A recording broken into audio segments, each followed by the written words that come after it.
전반기에 서포교회하고 또 부산제일교회 사역을 하고 또 목회자 부산에 있는 목회자 부부 세미나도 했었고요. 아마 내년에는 더 많이 올 것 같은 그런 일정을 지금 잡고 있습니다. 제 아내가 여기 신부산교 올 때마다 전사님 정말 좋다고 얘기도 하시고, 또 영화부 이 분위기, 이 구조가 참 좋아서 성경학교 하면서 또 부모 교육하는 것이 참 좋다는 얘기를 계속 들었습니다. 작년에도 참석하신 분들이 있겠네요. 예, 제 아내가 강의할 때와는 또 다른 내용으로 오늘 하려고 합니다. 그래서 이제 오늘은 아빠에 대한 이야기, 예, 아빠에 대해서. 이게 화면을 좀 가리면 미안한데 이거 좀 옮겨.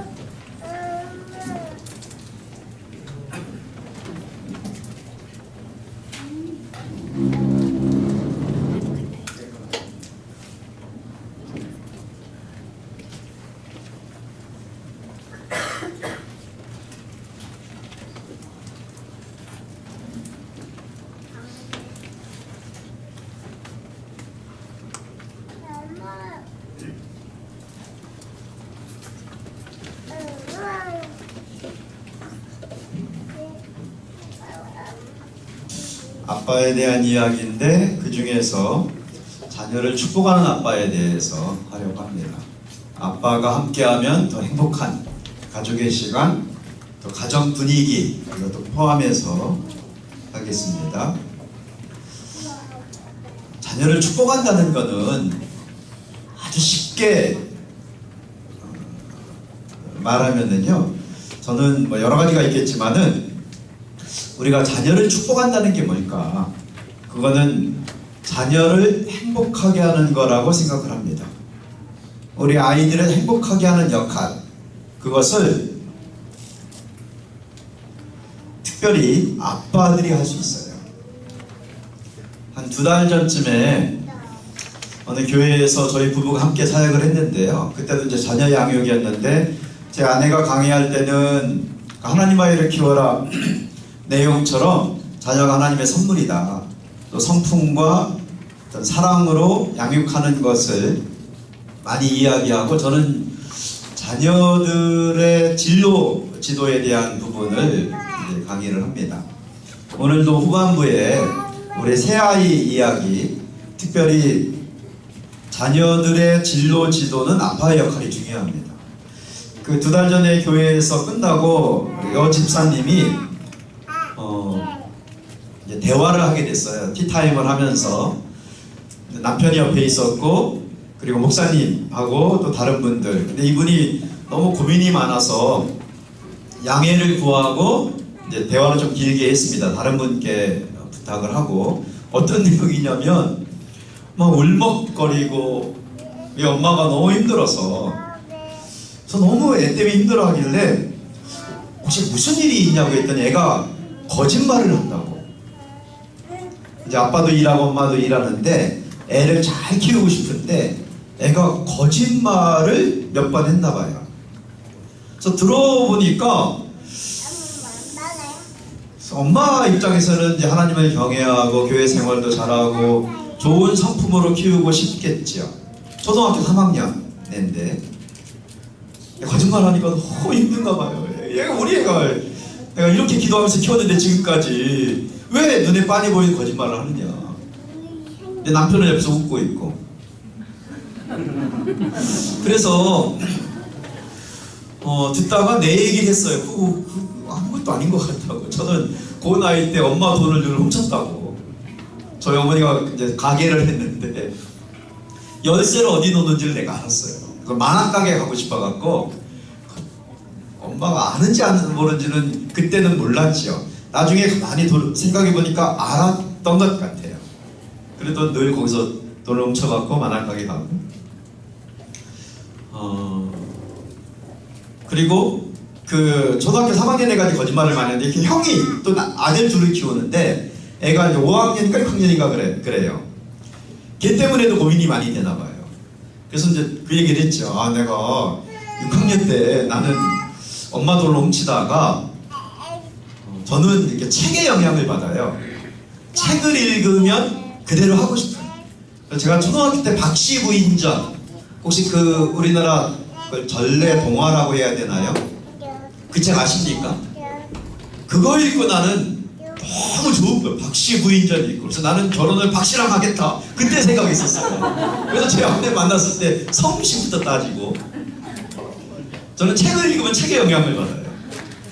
근데 그 6학년 때 홍길동전을 읽고 제가 빠진 겁니다. 내가 홍장빈. 저희 영웅이요. 홍길. 동네 창고를 털었어요. 우리가 관광지였는데요.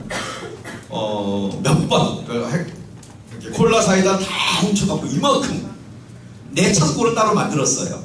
그 나눠주다가 걸려갖고 경찰서 파출소에 3일간 붙잡혀서 아침에 갔다가 집에 오고 그 다음날 또 가서 혼나고 오고 첫날은 막 매를 맞고 3일 동안 가서 막 반성문 쓰고 그런 이야기를 집사님이 해줬어요. 그래도 제가 이렇게 어머니가 좀 고생했지만은 그때는 마음 상했겠죠. 아무래도 잘 클 수 있다. 근데 옆에 그런 얘기를 해줬습니다. 근데 이분이 도움이 안 되나 봐요. 지금 당장 애가 거짓말하는 걸 고쳐야 되는데 이분은 온통 안 그래도 일하고 있느라고 애 많이 못 돌보고 있는데 내가 애를 챙기지 못해서 애가 잘못 크고 있는가 해서 걱정을 하고 있었어. 그래서 내가 괜찮다고. 물론 거짓말은 나쁜 거지만 근데 옆에 있는 아빠가 이렇게 웃고 계셔갖고 아빠는 어떻게 생각해요? 하니까 아빠는 별로 그렇게 크게 고민하지 않는 거예요. 제가 제안을 했어요. 이 아이의 육아 문제를 이제는 아빠한테 좀 이렇게 넘겨주죠. 아빠가 너무 좋아하는 거예요. 근데 이 엄마가 안 된다고. 우리 남편이 애 데리고 맨날 놀러만 다닐 거라고. 그것도 좋은 거라고. 결론은 나지 않았어요. 이분이 이제 처음부터 이렇게 자책감은 아니지만은 일하는 게 너무 힘든가 봅니다. 애랑 함께 있고 싶은데 초등학교 나이에는 아직 이제 영아부 때는 그런 감이 그런 생각이 좀 안 나올 수 있었는데 초등학교 때는 엄마가 아이랑 최대한 많이 있으면 아무래도 좋죠. 근데 그 미안한 마음 때문에 스스로 자책하는 분위기가 많이 보였어요. 괜찮다고 해도 실제로 그런 집이 많습니다. 아빠는 괜찮게 생각해요. 애가 뭐 거짓말을 하다가 또 안 할 수도 있고 막 물건 훔치고 그러면 안 되겠지만 또 그러다가 매도 맞고 저는 얼굴에 이렇게 다쳐갖고 4번 꼬맸어요. 이마 깨진 것만 4번이에요. 막 달리기 시작하다 꽉 넘어지고. 제가 이제 딱 걸치면 저희 시골 동네에 이제 작은 보건소가 있었는데요. 거기가 이제 꼬맨 거예요.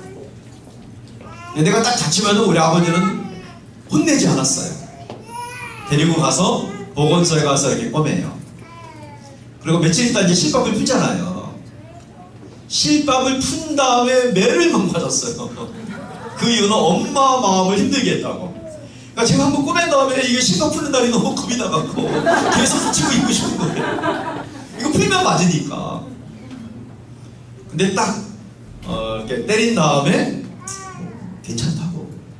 그럴 수도 있다고. 어머니는 힘들었던 것 같습니다. 그러니까 이제 엄마하고 아빠하고 좀 다를 수밖에 없는데 엄마의 그런 사랑과 아이를 품는 것도 필요하고 아빠들은 이렇게 애들이 그런 작은 부분에 대해서 크게 반응하지 않고 아이들을 도와줄 수가 좀 멀리에서 도와줄 수가 있습니다. 그래서 우리가 자녀를 어떻게 하면 행복하게 할 것인가? 그게 아빠의 역할이 큽니다. 지금 큰애가 영아부인 커플도 있겠죠. 아니면 둘째나 여기 다둥이 가족 중에 제일 아이가 많은 집이 몇 명입니까? 4명이 있나요? 네, 3명인지 한번 들어보겠습니다. 3분. 저희 하나님 아이를 키워라 있고 셋째 난 집이 수십 가정입니다. 나보고 막 우리 보고 책임지라고 한 부모도 있고요. 넷째도 났어요. 저희가 제가 이제 선교단체 대학생 사역을 했기 때문에 또 95학번부터 05학번까지 그 졸업생들하고 자주 만나고 연락하고 하는데요. 한 부부는 아들 쌍둥이를 낳았어요. 그리고 또 임신했는데 또 아들 쌍둥이. 그래서 페이스북에 이 아들 쌍둥이 둘씩 해갖고 4명 사진이 계속 올라오고 있습니다. 너무너무 재미있는. 위에 애들이 4살 정도 됐고 이제 밑에 애들은 돌 지났어요. 그래도 뭐 고생은 하겠지만은 아빠는 신나나 봅니다. 아이들이요 지금은 영아부더라도 금방 큽니다. 그래서 전체적인 어떤 이론, 원리, 아이를 어떻게 하면 행복하게 할 수 있을까? 특별히 우리 아빠들이 꼭 이걸 알아야 됩니다. 이게 이제 아들, 딸, 아들 중에 막내가 올해 22살이에요. 그 막내가 5살 때 모습입니다. 5살 때 저희가 한국에 돌아왔는데요. 제주도 열방대학이라고 저희 YM팀이 있는 선교훈련센터에 건축하고 떠났다가 돌아왔어요. 그래서 아빠가 있던 곳이다 하고 사진을 찍었습니다. 귀엽지요?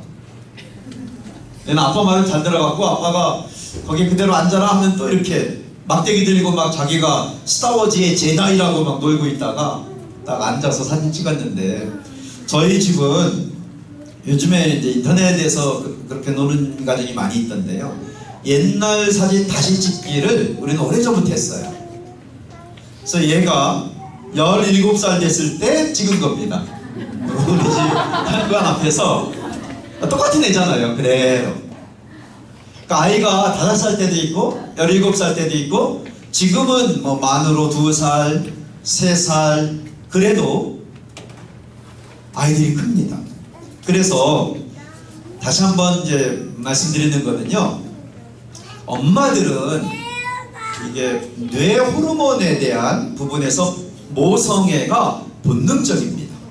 엄마들은 세로토닌이 본능적으로 모성애를 갖게 합니다. 근데 아빠들은요 그게 아니에요. 그래서 아빠들은 노력을 좀 더 하셔야 중간에 한번 소개하겠습니다. 아빠의 역할에 대해서 본능적으로 되는 것이 아니고 공부를 하셔야 됩니다. 이론을 갖고 있어야 돼요. 아, 아이들은 이렇게 하는구나. 제가 어제는 울산에서 이제 강의하고 아침에 부산에 왔어요.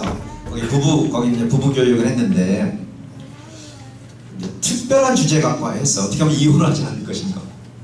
그러니까 끝까지 잘 사는 거에서 짧게 하나만 소개하면은요. 이 아빠들에 대한 이야기입니다. 이혼하게 만드는 나쁜 씨앗이 오래전에 떨어져요. 어떤 일이 결정되기 그때 감정적으로 반응하는 것이 아니고 잘못하게 하는. 그러니까 예수님이 이런 말씀했습니다. 농부가 밭에 나갔더니 알곡만 있는 것이 아니라 가라지가 있더라. 가라지가 맞나요? 그래서 이건 베어버릴까요? 그랬더니 그냥 돌아오고 농부가 잠을 잘 때 마귀가 뿌렸답니다. 그러니까 어떤 일이 잘 될 때는 어떤 일을 무너뜨리는 일이 함께 씨가 자랄 수도 있어요. 그래서 이제 한국에서 저희 조사를 했는데요. 사람들이 언제 이혼하는가를 조사했는데 제가 결혼 주례를 자주 하진 않는데 이제 주말에 사역이 있어서 특별히 이제 해야 될 때는 하는데요. 제가 인상적인 결혼 주례가 시연하고 정혜영 씨가 무료로 결혼시켜주는 행사가 있어요. 거기 편지 보내서 당첨되면 완전히 무료로. 거기서 이제 제가 주례를 한번 했습니다. 서울의 더 청담이라는 하우스 웨딩 빌려갖고 정말 멋있는 근데 되게 힘들어요. 그 당첨되기가. 조건이 까다로워요. 이렇게 돈을 줄여서 이렇게 신부는 웨딩드레스 입어도 신랑은 일상복을 입어야 되고 하객 정하기가 힘들어요. 하객은 50명인데 하객으로 오면 3시간 동안 가면 안 돼요. 너무 즐겁게. 왜 너무 멋진 결혼식인데 이제 결혼 문화를 바꾸려고 하는 운동인데 물어봤어요. 왜 이런 거냐고 했더니 지인들 중에 이렇게 헤어지고 또 그런 분들이 있다는 거예요. 그래서 결혼 문화를 바꾸려고 하는데 왜냐면은 나중에 부부관계가 좀 힘들고 헤어진 분들을 봤더니 혼수 예단 준비하다가 서로 마음이 상한 사람들이 꽤 많다는 겁니다. 그러니까 그때 그러니까 결혼을 준비할 때 결혼을 어렵게 하는 씨앗이 함께 자랄 수 있다는 거죠. 그러니까 한국의 어떤 이혼의 원인 중에 하나입니다. 결혼 준비할 때. 근데 미국은 그런 거 없어요. 혼수 예단 이런 거 전혀 없습니다. 근데 그 사람들도 이혼하잖아요. 그래서 미국에서 조사한 거예요. 이 사람들은 언제 이혼하게 만드는 씨앗이 자라는가? 둘째 낳고 애가 낳았으면 좋잖아요. 근데 이혼하게 만드는 씨앗이 그때 많이 자라는데 첫애 낳았을 때는 아빠들이 많이 도와줘요. 신기하고 신비롭고 아내가 너무나 고생했고 둘째 때는 그 감정이 줄어든다는 겁니다.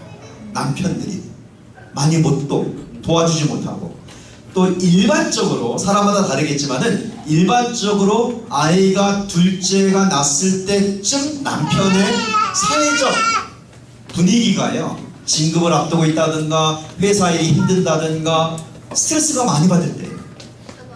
또 회사에서도 첫째 때는 많이 봐줍니다. 그래 좀 일찍 들어가서 해야지. 둘째 때는 안 맞아요. 그때 일찍 갔었잖아. 지금은 일해야지. 그래서 많이 못 도와줘요. 그런데 남편들은 어떻게 생각하냐면은 아예 둘 낳았으니까 힘들 거야. 2배나 힘들겠네. 큰 애도 있고 작은 애도 있고. 근데 노동에 그걸 조사했더니요. 애가 둘째가 태어나면은 아내가 힘든 게 2배가 아니라 10배가 된대요. 그만큼 힘들어요. 남편의 손길이 너무나 필요한데 많이 못 도와주는 거예요. 그래서 그때 우리 남편이 가정에 관심이 없나 보다, 사랑이 식었나 보다, 왜 저러지? 이게 시작되면서 부부간에 어려움이 생기는 거예요. 근데 미국 얘기지만 지금 우리도 글로벌 시대이기 때문에 비슷합니다. 혹시라도 우리 영화부에 오는 아이가 둘째나 셋째 그러면은 아내의 노동의 양이요, 노동의 정도가 정말 10배가 되는 거예요. 그걸 이해하고 어떻게든지 함께 나누어서 하고 도와주려는 태도가 있어야 됩니다. 근데 이게요, 엄마들은 본능적으로 안다니까요. 아무리 친정엄마가 뭐 잘 못했어도 또 친정엄마의 영향을 이렇게 이런 거에 관계없이 아니면 언니가 애 키우는 거를 보았건 보지 않았건 관계없이 엄마들은 그게 본능적으로 나와요. 근데 아빠들은 공부를 해야 됩니다. 교육을 해야 돼요.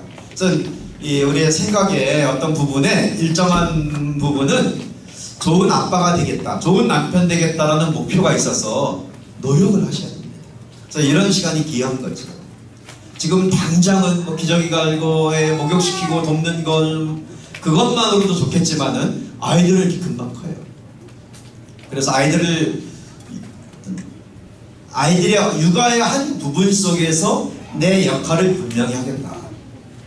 그 중에 아이들의 진로, 뭐 당장 진로도 아니지만은 아이들의 성격이나 아니면 아이들이 좀 세상 속에서 잘 자리 잡을 수 있도록 나는 우리 애를 어떻게 축복할까? 그 말은 뒤집어서 어떻게 하면 우리 애가 행복할까? 그걸 보는 겁니다. 그래서 오늘 한 시간인데요. 쭉 하면서 제가 몇 가지를 소개하겠습니다. 이런 이야기 들을 때는요, 어떻게 생각하시면 좋으냐면은 그냥 참고하시면 돼요. 우리 집안 이야기, 저희는 먼저 행하고 가르쳐라. 그게 저희 강사의 기본 원칙이거든요. 그래서 우리 집안 이야기, 우리가 어떻게 아이들을 키웠는지, 아이들을 행복하게 했는지, 아이들과 함께 가족의 시간을 보냈는지, 제가 아빠로서 어떻게 했는지 이런 거를 쭉 소개할 건데요. 그러니까 우리 집안이기 때문에 저거는 홍장빈 박현숙 부부의 또 사역자이고 장단점이 있어요. 목회자로서 특징이 있는 거죠. 그래서 모든 거가 나랑 맞지 않는 게 정상입니다. 당연하죠. 그래서 그 중에서 한두 가지라도 저거는 참고할 만하다. 저거는 뭐 우리에게도 얼마든지 적용할 수가 있겠다. 여러분이 참고하시면 됩니다. 이런 강의 들을 때의 기본적인 태도가 그거예요. 강사들의 모든 이야기는 n분의 2거든요. 2분의 1, 4분의 1, 8분의 1처럼 여러 육아에 대한 여러 방법 중에 하나씩만 이야기하는 겁니다. 그 중에 또 여러분만의 육아가 있어야 됩니다. 특별히 오늘은 이제 아내들도 이렇게 많이 있지만은 남자에 대한 이야기를 할 건데요. 알면은 훨씬 도움이 되겠죠. 우리가 자녀를 축복해야 되는 것은 명확합니다. 아마 민수기 6장 27절도 작년에 했을 거예요. 민수기에서 그냥 스크린 보고 한번 읽어보죠. 시작. 그들은 이같이 내 이름으로 이스라엘 자손에게 축복할지니 내가 그들에게 하나님이 복 주십니다. 언제 복 주시냐면 우리가 축복할 때. 근데 우리가 축복한다는 것은 좀 더 쉽게 설명해서 아이를 행복하게 하는 겁니다. 그게 기준이에요. 우리 애는 행복할까? 5살 된 애가? 13살 된 애가? 아니면 뭐 나중에 커갖고 19살 됐는데 우리 애는 행복할까? 이 기준은 떠나면 안 됩니다. 내 기대, 심하면은 내 욕심, 이게 기준이 아니에요. 특별히 여러분의 자녀들은 여러분이 자라온 시대하고는 전혀 다른 시대지요. 전혀 다른 시대입니다. 지금 큰애가 초등학생인 나이인 부모가 있습니까? 큰애가 초등학생. 한번 손 들어보시겠어요? 초등학생 다니는 자녀가 한 명이라도 있는 몇 분이 있네요. 지금 이제 20대, 30대는 조금 덜할 수도 있는데 20대는 직장 구하기가 너무나 어렵잖아요. 취업하기가. 이거는 어느 정권이 들어서라도 똑같아요. 한국 경제가 아무리 좋아지든 나빠지든 지금 20대는 직장 구하기가 힘들어요. 그거를 명쾌하게 설명한 사람이 유시민 씨예요. 유시민이 나의 현대사, 그 현대이야기 55년에 보면은 그 구조가 명확. 왜냐면 지금 50대가 우리나라의 잡을 다 갖고 있어요. 그들은 놀 수가 없어요. 권고사직이나 구조조정이나 명예퇴직 전까지는 가장이기 때문에 일을 놓을 수가 없어요. 놓으면은 신입을 뽑는 게 아니라 경력직이 치고 들어옵니다. 대기자가 워낙 많기 때문에. 그래서 20대가 취업하기가 어려워요. 그거는 인구의 구성 때문에 그렇습니다. 그런데 지금 초등학생들은 황금시대입니다. 일자리가 너무나 많아진 거예요. 50대가 다 빠져나가기 때문에. 지금 애 많이 낳아도 괜찮아요. 짬이 막 늘어날 그 아이들이 컸을 때. 지금으로 보면, 그러니까 항상 우리 아이의 어떤 기준을 삼을 때 앞으로의 것으로 봐야 됩니다. 과거의 것으로 보면 안 되고, 내가 컸던, 예를 들어서 내가 막 학력에 대한 그렇게 컴플렉스가 있다. 이걸 막 애를 통해서 어떻게 한번 해보려고 그건 되지도 않고요. 있을 수가 없는 거예요. 예전에는 그런 경우가 있었어요. 지금 한 70대인 분들 아니면 한 60대인 분들이 어떻게든지 우리 애를 뭐 이렇게 학교를 보내고 고학력자로 만들겠다? 아니에요. 앞으로의 시대는요, 대학도 없어지고 있고 두 가지 특징이 있습니다. 지금 이제 초등학생들은 취업이 잘 될 거예요. 그런데 두 가지 특징 중에 하나는 학력이 부모를 뛰어넘는 아이들은 많이 없을 거예요. 이걸 이해를 못하기 때문에, 그러니까 대학의 개념 자체가, 교육이라는 것이 너무나 바뀌고, 전 세계에서 경쟁률이 제일 치열한 대학이 미네르바 대학교입니다. 막 2000대 1, 3000대 1이에요. 한국 애가 이번에 몇 명 저희 친구의 딸이 거기 입학했는데 막 잔치. 근데 미네르바 대학교 너무너무 좋은 학교인데 캠퍼스도 없어요. 그거는 몇 년째인지 규정도 안 돼. 그냥 전 세계 여행 다니면서 공부하는 거. 한국에 3개월 있다가 하이드라바드 가서 몇 달 있다가 인도 아프리카 가서 있다가. 그러니까 개념이 달라져요. AI 시대에 있어서 없어지는 직업도 얼마나 많습니까? 그래서 아이들의 전체 아이들이 19살까지는 부모의 역할이 있죠. 20살 넘어가면은 그냥 떼놓으세요. 그 아이들의 전체를 보면서 나는 어떻게 축복할 것인가. 엄마들이 이게 쉽지가 않은데요. 아빠들은 늘 깨어 있어야 됩니다. 내가 행복한가? 이 기준이에요. 앞으로 살아갈 시대를 위해서 아이가 자립이 될 수 있을까? 준비가 될 수 있을까? 그 기준을 꼭 갖고 있어야 됩니다. 그래서 그리스도인의 자녀 축복. 이 그리스도인은 예수를 믿는 사람이죠. 근데 예수님이 나를 믿으라 말씀했는데, 예수님이 나를 믿으라 하라는 말씀도 했어요. 근데 그보다 더 강조한 말씀이 나를 따르라라고 했어요. 마태복음 4장도 나오고 나를 따르라. 그러니까 예수님을 따라간다는 그게 그리스도인입니다. 따라가는 게. 예수님을 따라간다는 게 뭘까? 그리스도인은 예수님을 따라가는 사람입니다. 믿고 나서 따라가는 건데, 믿는 거는 구원에 대한 부분이고 따라가는 거는 삶에 대한 부분인데, 예수님이 follow me, 나를 따르라. 그래서 우리는 예수님을 따라가는 사람입니다. 근데 예수님을 따라간다는 거는 이 follow me 이 말이요 무슨 뜻이냐면 예수님을 닮아간다는 겁니다. 그러니까 우리가 그리스도인으로서 어떻게 예수님을 닮을 것인가. 특별히 아빠로서 아이들을 축복을 해야 되는데 어떻게 하면 그리스도인으로서 올바른 축복일까? 저는 핵심 단어가 그리스도인 가정. 그러니까 기독교인 가정만 올바로 서 있어도 세상은 빛이 들어갑니다. 세상 전체를 바꿀 수가 없어도 그리스도인 가정만 올바로 있어도 세상이 밝게 됩니다. 그래서 우리가 그리스도인으로서 자녀를 축복할 때 모델이 예수님을 닮아가는 겁니다. 성경 말씀 하나를 찾아볼까요? 스마트폰이나 혹시 찾을 수 있는 분들은, 성경 찾기 어려운 분들은 괜찮고요. 마가복음 10장 16절 말씀입니다.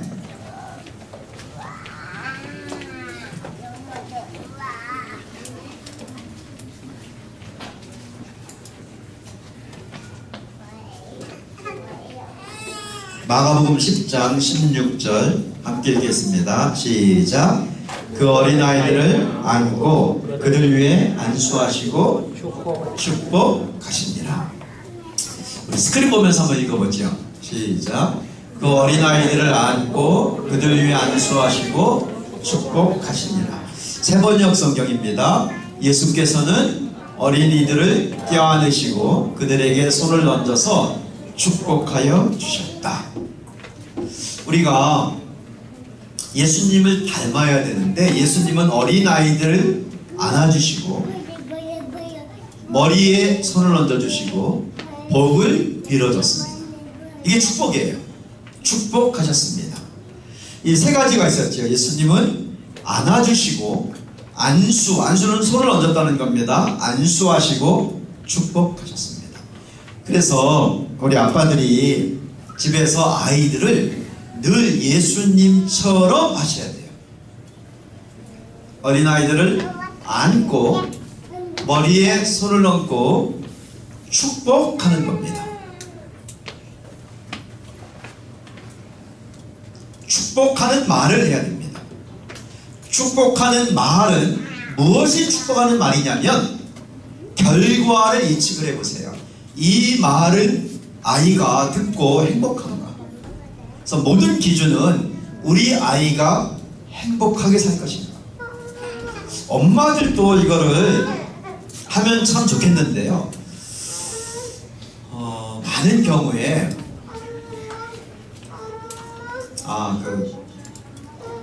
라이프타임 리서치라는 게 있습니다. 평생 조사.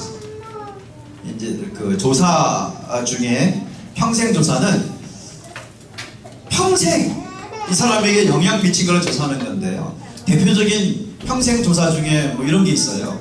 과자를 주고 이걸 먹은 애와 먹지 않은 애. 그러니까 마시멜로를 주고 네가 15분 기다리면 2개 줄게.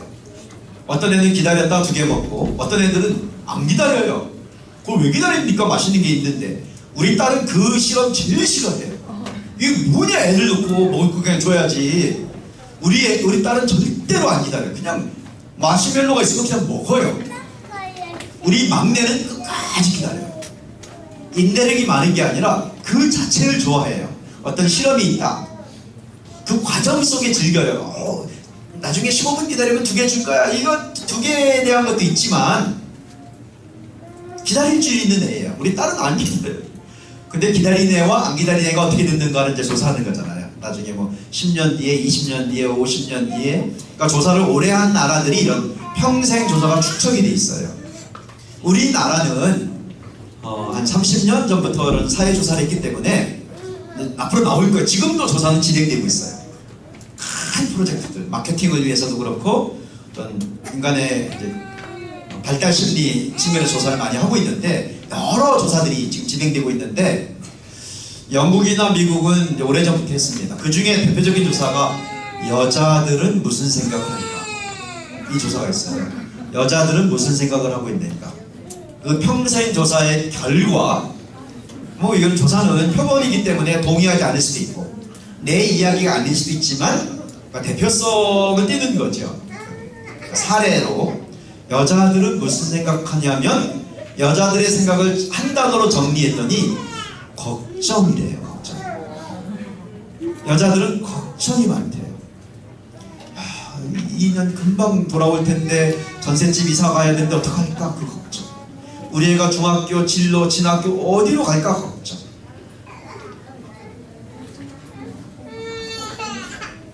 제가 가깝게 지내는 커플이 결혼하기 전에 헤어졌어요. 남자가 도망갔어요. 나쁜 놈이죠. 그리고 자매를 만났어요.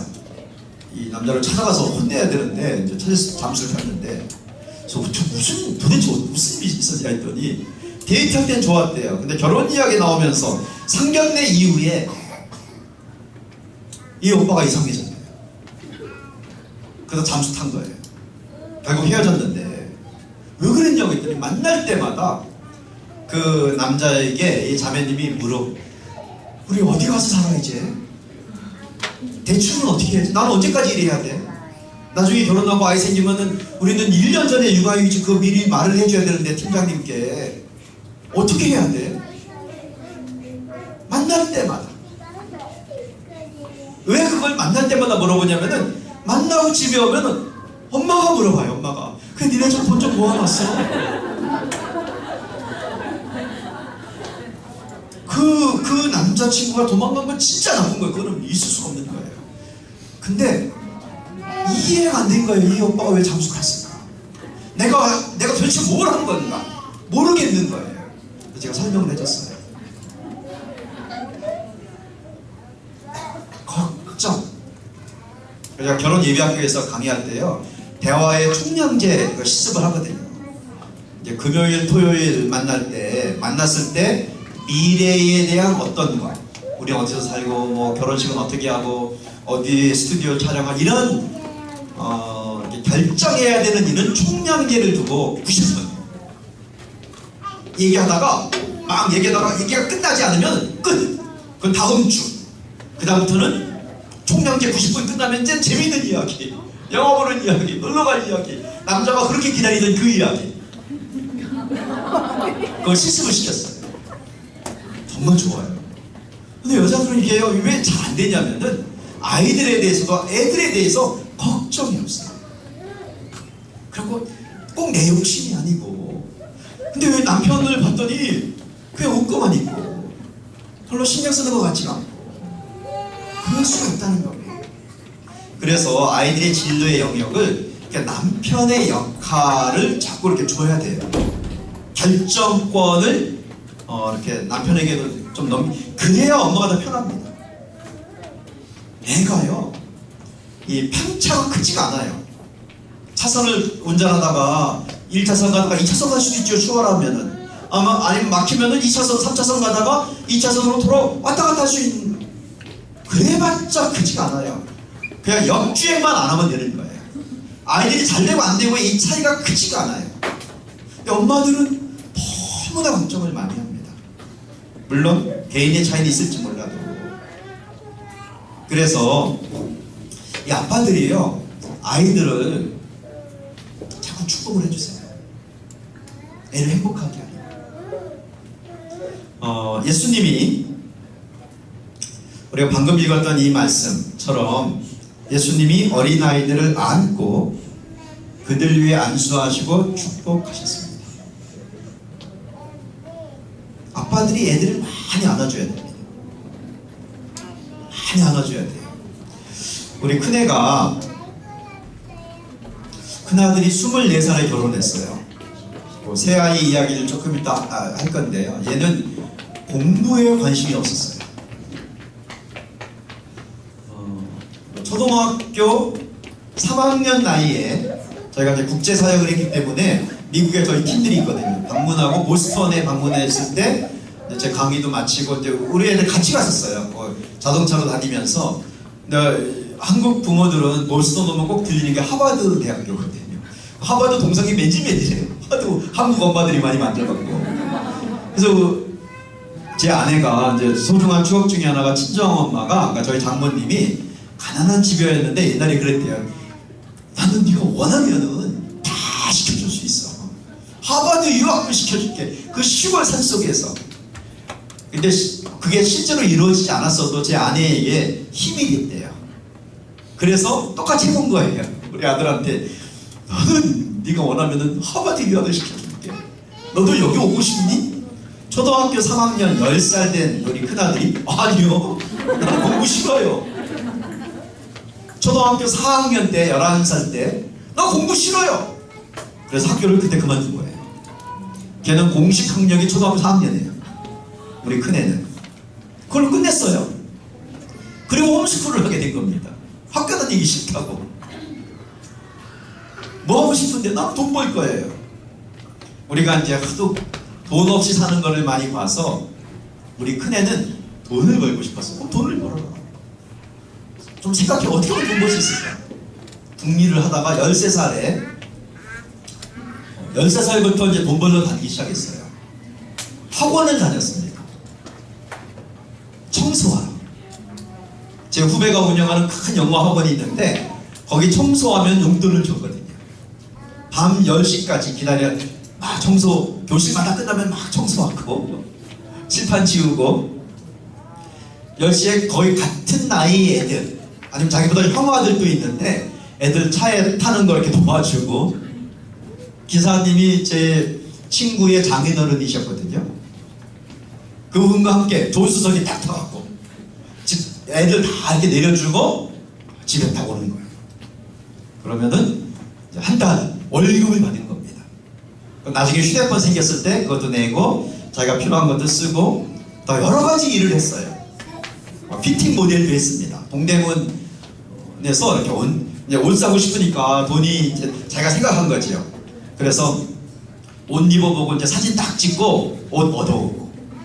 옷이 많았어요. 얘가 옷 입는 거 좋아했어요. 그리고 19살 때는 청소를 큰 데 가서 해야 되더라고요. 이걸 깨닫고. 강남에는 큰 피트니스 클럽, 연예인들 와서 하는 그 클럽 안에 영화관도 있는 엄청 큰 데가 있어요. 거기 가서 청소했어요. 돈 많이 받았어요. 이렇게 아침에 일하러 가는 사람들이 먹을 것도 팔고. 얘는 돈 버는 거에 관심이 있었어요. 그러다가 이제 돈을 벌어갖고 24살에 동갑내기를 만나서 결혼했습니다.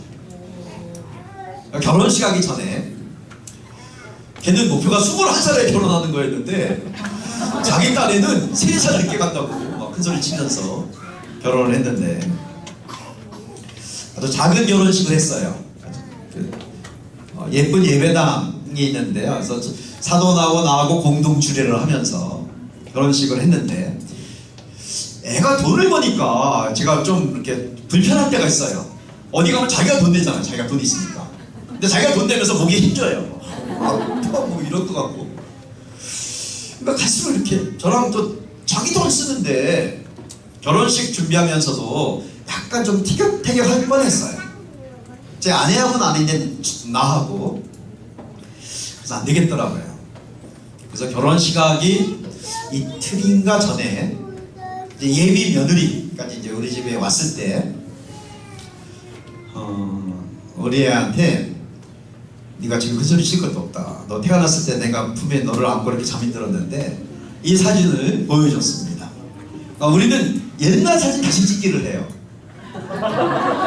그리고 이틀이면 결혼하는데 사진을 찍은 겁니다. 내 품에 안겨있는 우리 아들 이제 결혼해서 이제 떠나보내요. 이 사진 찍는데 30분 걸렸어요.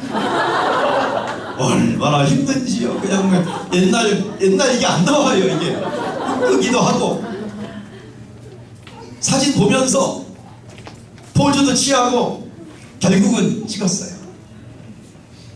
그리고 얘기를 해줬죠.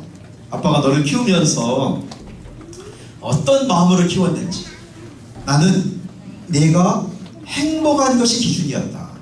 나는 돈 벌고 싶어요. 그럼 돈을 벌고 분위기가 좋다면은 아빠의 역할은 아이들을 지지해주는 겁니다. 아이들을 지지해준다는 거는 애들이 하고 싶다는 게 수없이 바뀌어요. 그때마다 따라가는 거예요. 엄마들이 자기게 못 따라갈 때가 있거든요. 이러다 큰일 날까봐 그냥 그렇게 막 내치면 이거는 아니면은 자랑하고 싶은 애가 잘 되면은 그럼 엄마의 마음 이거는 우리가 신앙으로 금방 극복할 수 있잖아요. 그걸 말할 차원이 아닌 거죠. 그런데 뭐가 힘드냐면은 이렇게 돼도 애가 잘 될 수 있을까? 초등학교 4학년 그만두면 우리 애가 제대로 클 수가 있을까? 이 불안이 너무 큰 거예요. 엄마 안에. 아빠들은 조금 덜해요. 그게 저는 그래요. 이거 저도 13살부터 일했거든요. 우리 애들이 13살 되면 제가 해주는 의식이 있어요. 칼을 사줘요. 우리 딸에게도 그 스위스 아미나협에서 나온 명함 칼 하나 사줬어요. 그래서 갖고 다니 이렇게. 우리 큰애는 큰 주머니 칼 8만원짜리 신나서 산에서 우리 살 때는요 얘만 칼이 있었어요. 거의 톱도 달려있고 칼도 진짜 정품 금방금방 나무가 그렇게 벨 수 있는 걔만 칼 갖고 다녔어요. 걔 최고였어요. 산에서 나무 집 지어놓고 막 살 놀이할 때 얘가 칼 있으니까 우리 막내도. 근데 우리 얘가 이제 컸을 때 네가 돈 벌고 싶으면 그거 해라. 괜찮은 거야. 저희가 홈스쿨 하기 전에 참고했던 교육 이론이 두 가지가 있는데 하나는 독일 쪽에서 나온 아이들의 진도를 없애라. 진도가 망치게 합니다. 곱하기 어려우면 즉시로 더하기로 그냥 내려가라. 두 자리 더하기 못하면 한 자리 되라. 한 자리. 그래서 애에 맞춰서 진도 공립학교가 이게 힘든 거잖아요. 진도를 없애라. 우리 딸은 자기는 수학 잘하는 줄 알아요.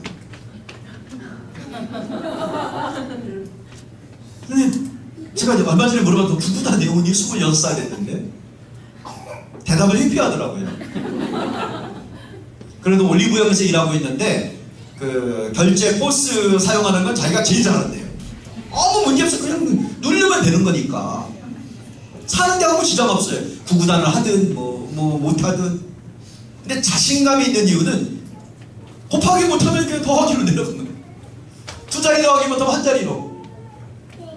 그게 하나 있었고요. 두 번째가 미국 쪽에서 나온 교육 이론인데 17살까지 애를 놀려라. 17살 되면은 나도 공부 좀 하고 싶어요. 그게 생긴대요. 하도 안 하면. 그때 시작하면 2년 만에 12년 과정을 따라간다. 그게 우리 막내 사례예요. 그래서 저는 걱정이 안 됐어요. 저는 돈 벌고 싶어요. 돈 벌어. 그 대신 결혼하기 전에 뭐 이렇게 있었는데요. 안아주고. 자녀를 안아준다는 것은 예수님이 어린아이를 안아줬다고 했죠.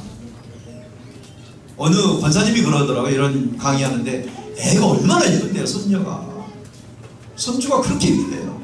우리 큰아들이 결혼한 지금 5년 됐어요. 올해 29살.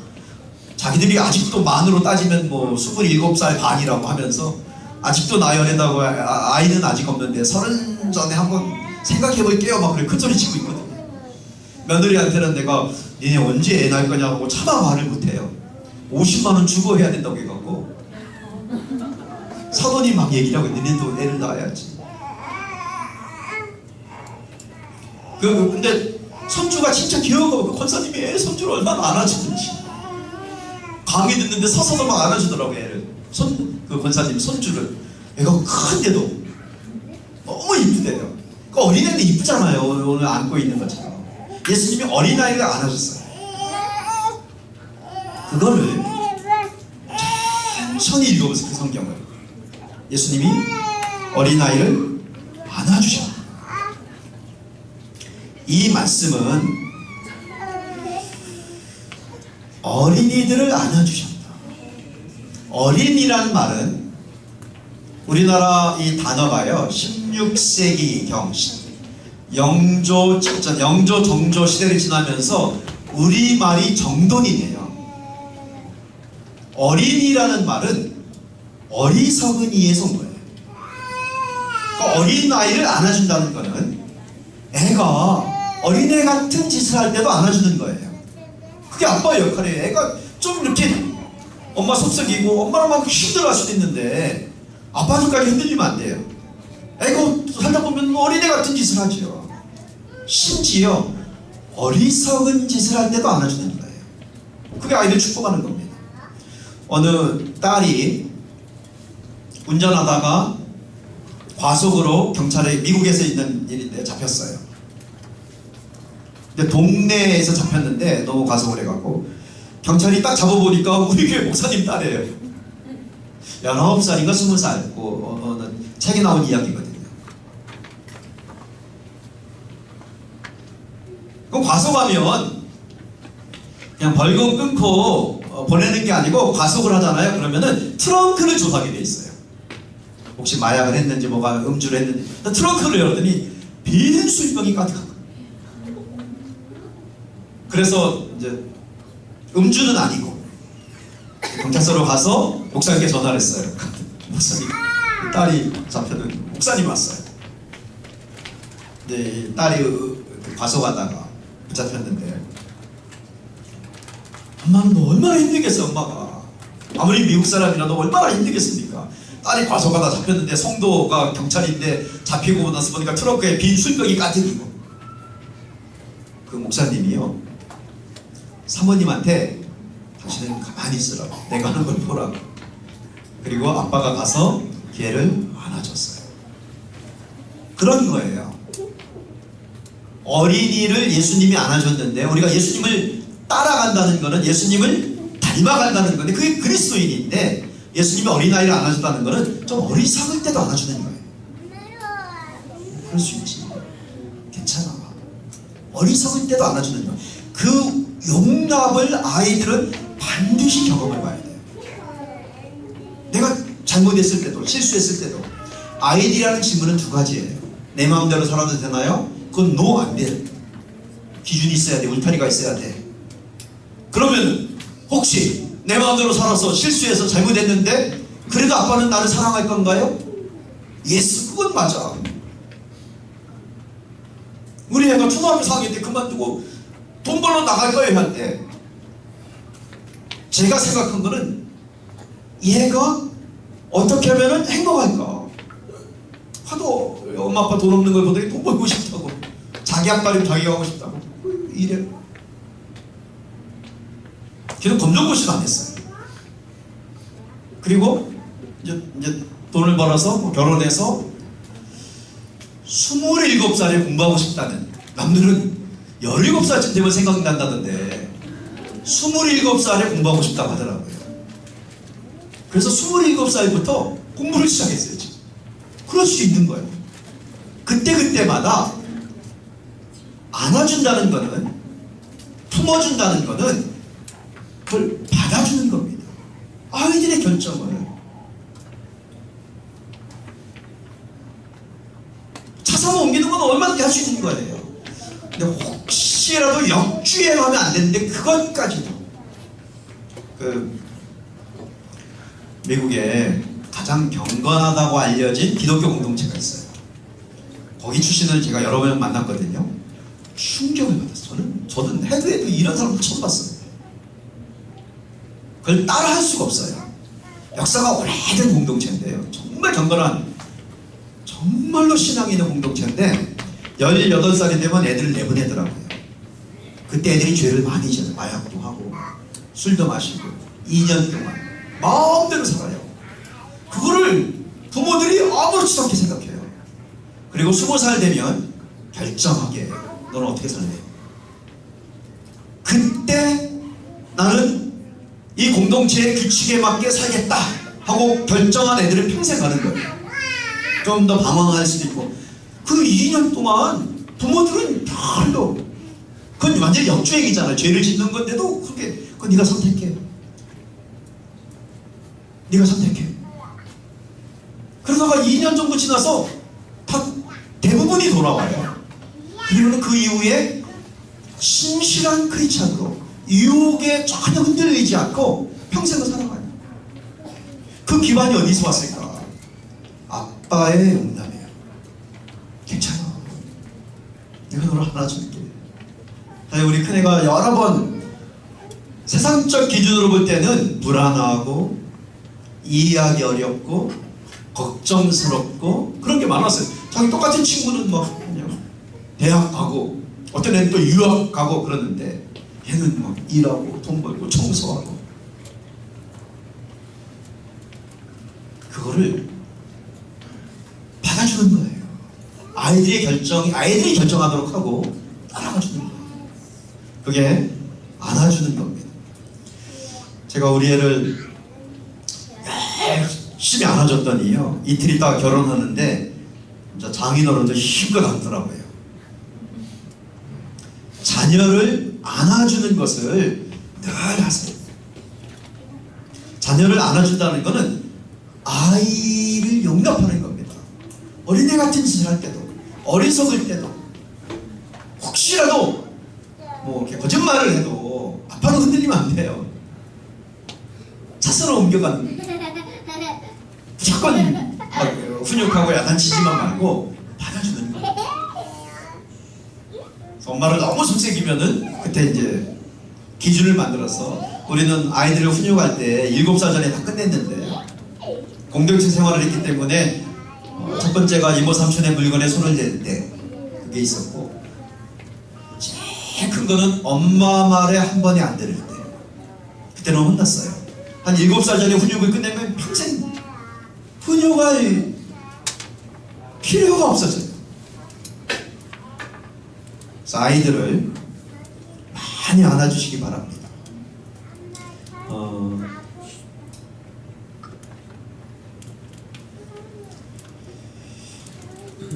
어린아이를, 지금 좀 전에 했던 건데, 어린아이를 어리석을 때도 자녀를 안아주는 겁니다. 혹시 신부산교회에서 믿음으로 신앙으로 잘 크겠지만 아이들이 사춘기가 된다든가 좀 어려울 때도 자녀를 불쌍히 여기면서 안아주는 겁니다.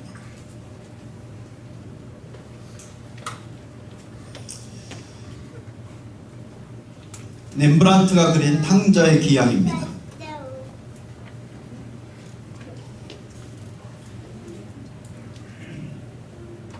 이 그림에 보면 아빠가 돌아온 탕자를 이렇게 손을 안아주는데, 나중에 인터넷에 한번 찾아보세요. 렘브란트의 탕자의 귀향이라는 제목의 작품인데, 이 아빠가 돌아온 탕자를 안아줄 때 손이 달라요. 손을 짝으로 딱 커플 맞춘 게 아니라, 여기는 아주 강한 남자의 손, 여기는 아주 부드러운 여자의 손으로 그렸어요. 손이 서로. 그래서 아이들을 안아줄 때는 아빠로서 강한 것도 있지만 이게 부드럽고 따뜻하게 안아주는 것도 있어야 된다. 그거를 소개를 한 겁니다. 그래서 자녀들이 혹시라도 좀 이렇게 어리석은 행동을 할 때도 안아주는 겁니다. 괜찮다고 해주는 거고, 이렇게 조바심 내지 말고, 그것 때문에 막 부들부들 떨지 말고. 제가 파출소에 붙잡혀갖고 창고 털다가 붙잡혀갖고 둘째 날인가 많이 매를 맞았거든요. 그때 우리 아버지가 와서 이 순경 아저씨들한테 얘가 훔쳐간 거 내가 다 변상하겠다고 그런 소리 주셨어요. 그 주인한테 내가 다 변상하겠다고 하고 그 다음날 하루 이제 또 이렇게 혼나고 다 이제 끝냈거든요. 그때 저는 우리 아버지가 멋있었어요. 순경 아저씨들한테 내가 다 변상하겠다. 사실 아버지가 올 때 제가 부들부들 떨었거든요. 혼날까봐. 그러니까 살다 보면은 여러 가지 상황들이 있어요. 아이들이 힘들게 하고 그때마다 엄마는 왔다 갔다 할 수도 있지만은 이 아빠들은 딱 서 있어야 됩니다. 모든 기준이 아이를 받아주는. 그러면서 축복의 말을 하는 거지. 축복의 말은 우리 아이를 행복하게 하는 말인 겁니다. 우리 큰애가 공부하지 않고 돈 벌린다고 할 때 제가 그렇게 해도 된다고 그렇게 말을 해줬어요. 또 하나는 축복의 말은 우리가 아는 것처럼 칭찬하는 말입니다. 칭찬하는 말이에요. 그러면서 아이를 격려하는 말인데요. 이런 겁니다. 요거 전에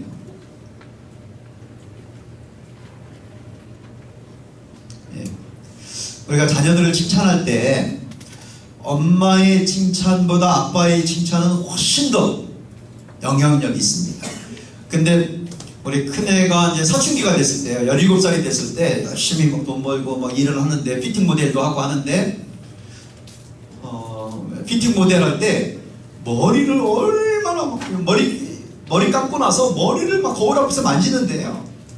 거울도 아무 거울이나 안 보고 엄마 방에 있는 거울이 좋다고 우리 방에 와갖고 막 20분 동안 만져요, 머리를. 근데 처음하고 똑같아요. 난 뭐가 달라진지 모르겠어요. 그냥 머리를 만지는데 엄마는 그거를 재밌어하고 도대체 뭐가 다른지 모르겠어요. 그리고 나가는데 우리가 사춘기가 왔을 때가 막 머리를 만지고 막 나가는데 옷이 찢어진 옷을 입고 나가는 거예요. 청바지가. 엄마가 야 옷은 좀 단정한 옷 입고 다녀라. 너 옷 많이 얻어오는데 옷은 단정한 옷 입고 다녀라. 근데 한쪽이 이제 많이 찢어져 있었는데요. 일부러 찢었는지 그런 거 샀는지 그런 거 얻어왔는지 엄마가 그러니까 애가 가위 갖다가 바지를 잘랐어요. 한쪽만 찢어진 쪽만 자르고 한쪽은 반바지 한쪽은 긴바지. 그리고 이 자른 거를 머리에 뒤집어 쓰고 옷을 그 바지를 그리고 나가는 거예요. 그래서 제가 내가 그런 패션은 본 적이 없다. 엄마가 하도 뭐라고 하니까 머리 뒤집어 쓰는 거를 그만두고 가슴팍에 달고 자른 반바지 조각을 가슴팍에 달고 한쪽은 반바지 한쪽은 긴바지. 그러니까 사춘기 때는요 뭐 왔다 갔다 해요. 애가 도대체 왜 이러는지 몰라요. 근데 저는 괜찮다고 했어요. 뭐 지가 그렇게 입고 다닌다고 하는데. 근데 제가 이제 시험에 들었던 게 얘가 그렇게 한쪽은 반바지 한쪽은 긴바지 입고 예술전도단 화영호 예배에 가서 예배 드리는 거예요. 거기 가면 누구 하든지 다 하거든요. 번쩍번쩍 뛰면서. 근데 제가 힘들었던 게 어느 날은 보니까 일어나진 않아요. 11시가 됐는데도 12시가 됐는데도 밤에 뭐 하는지 잠만 자고 있어요. 그때 읽었던 그 1분 혁명이라는 책이 그 아빠에 대한 책이거든요.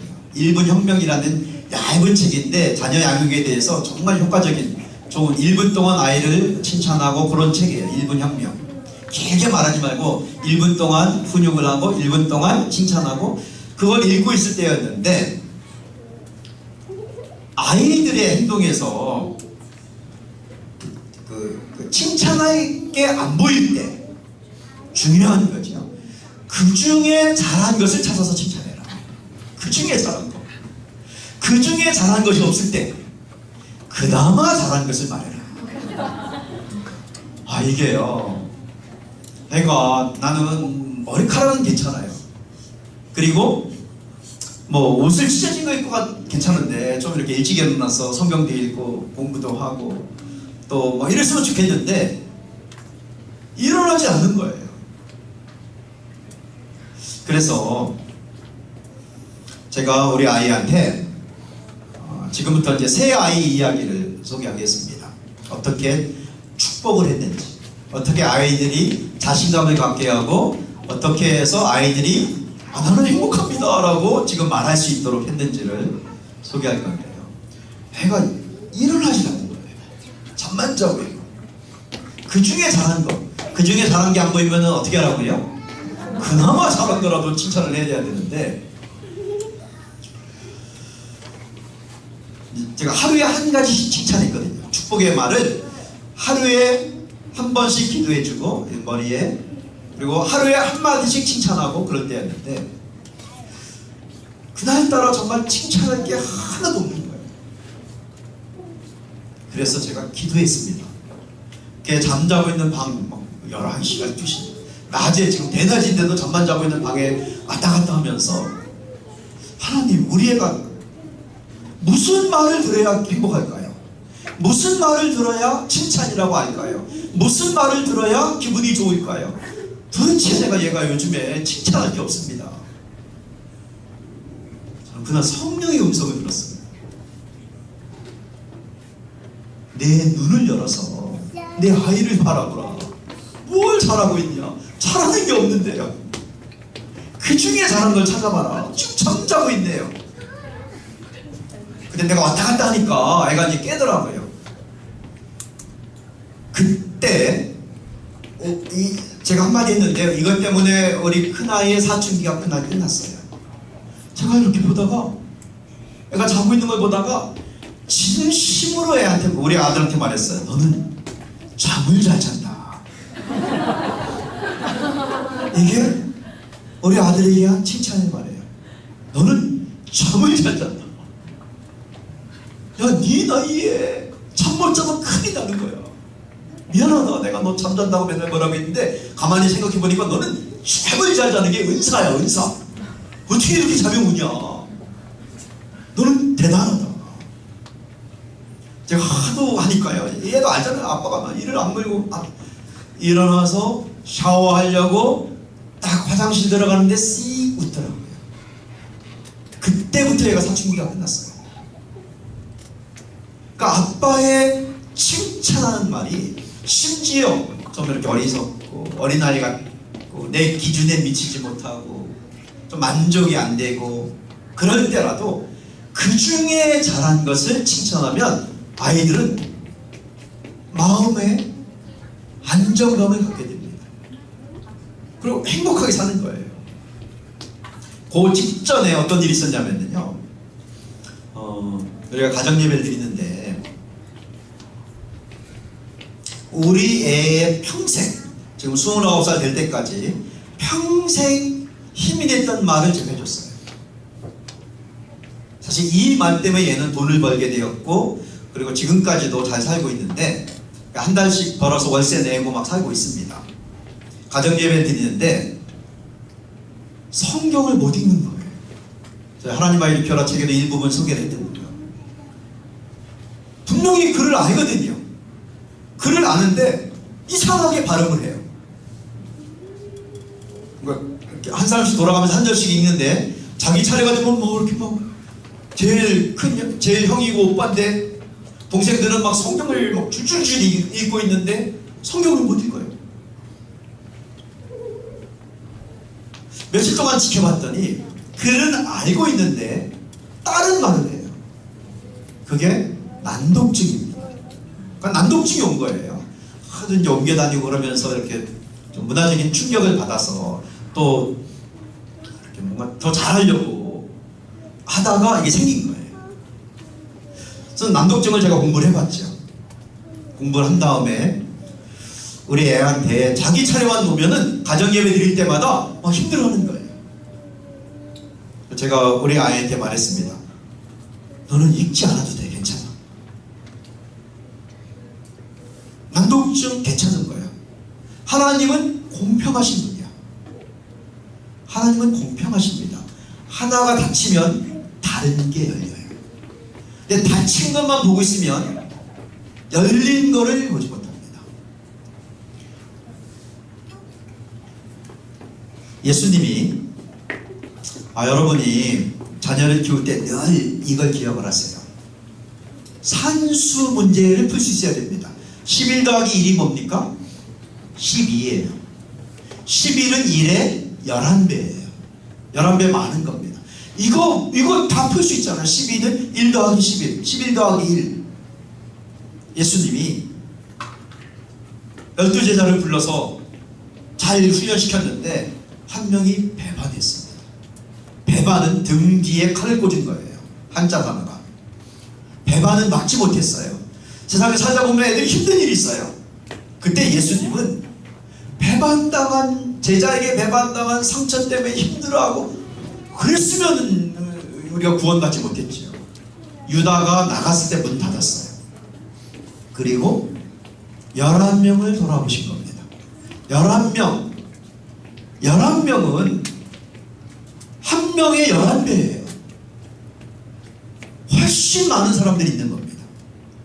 이 11명도 떠났지만 그거는 예수님 버린 게 아닙니다. 예수님이 부탁해서 이들이 안전하게 갈 수 있도록 허락해달라고 해서 이 무리들이 예수님 붙잡으러 왔을 때 그들이 안전하게 갔고 한 곳에 모여 있었어요.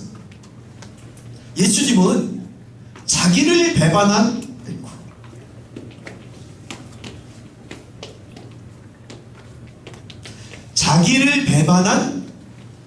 유다를 본 게 아니라 11명.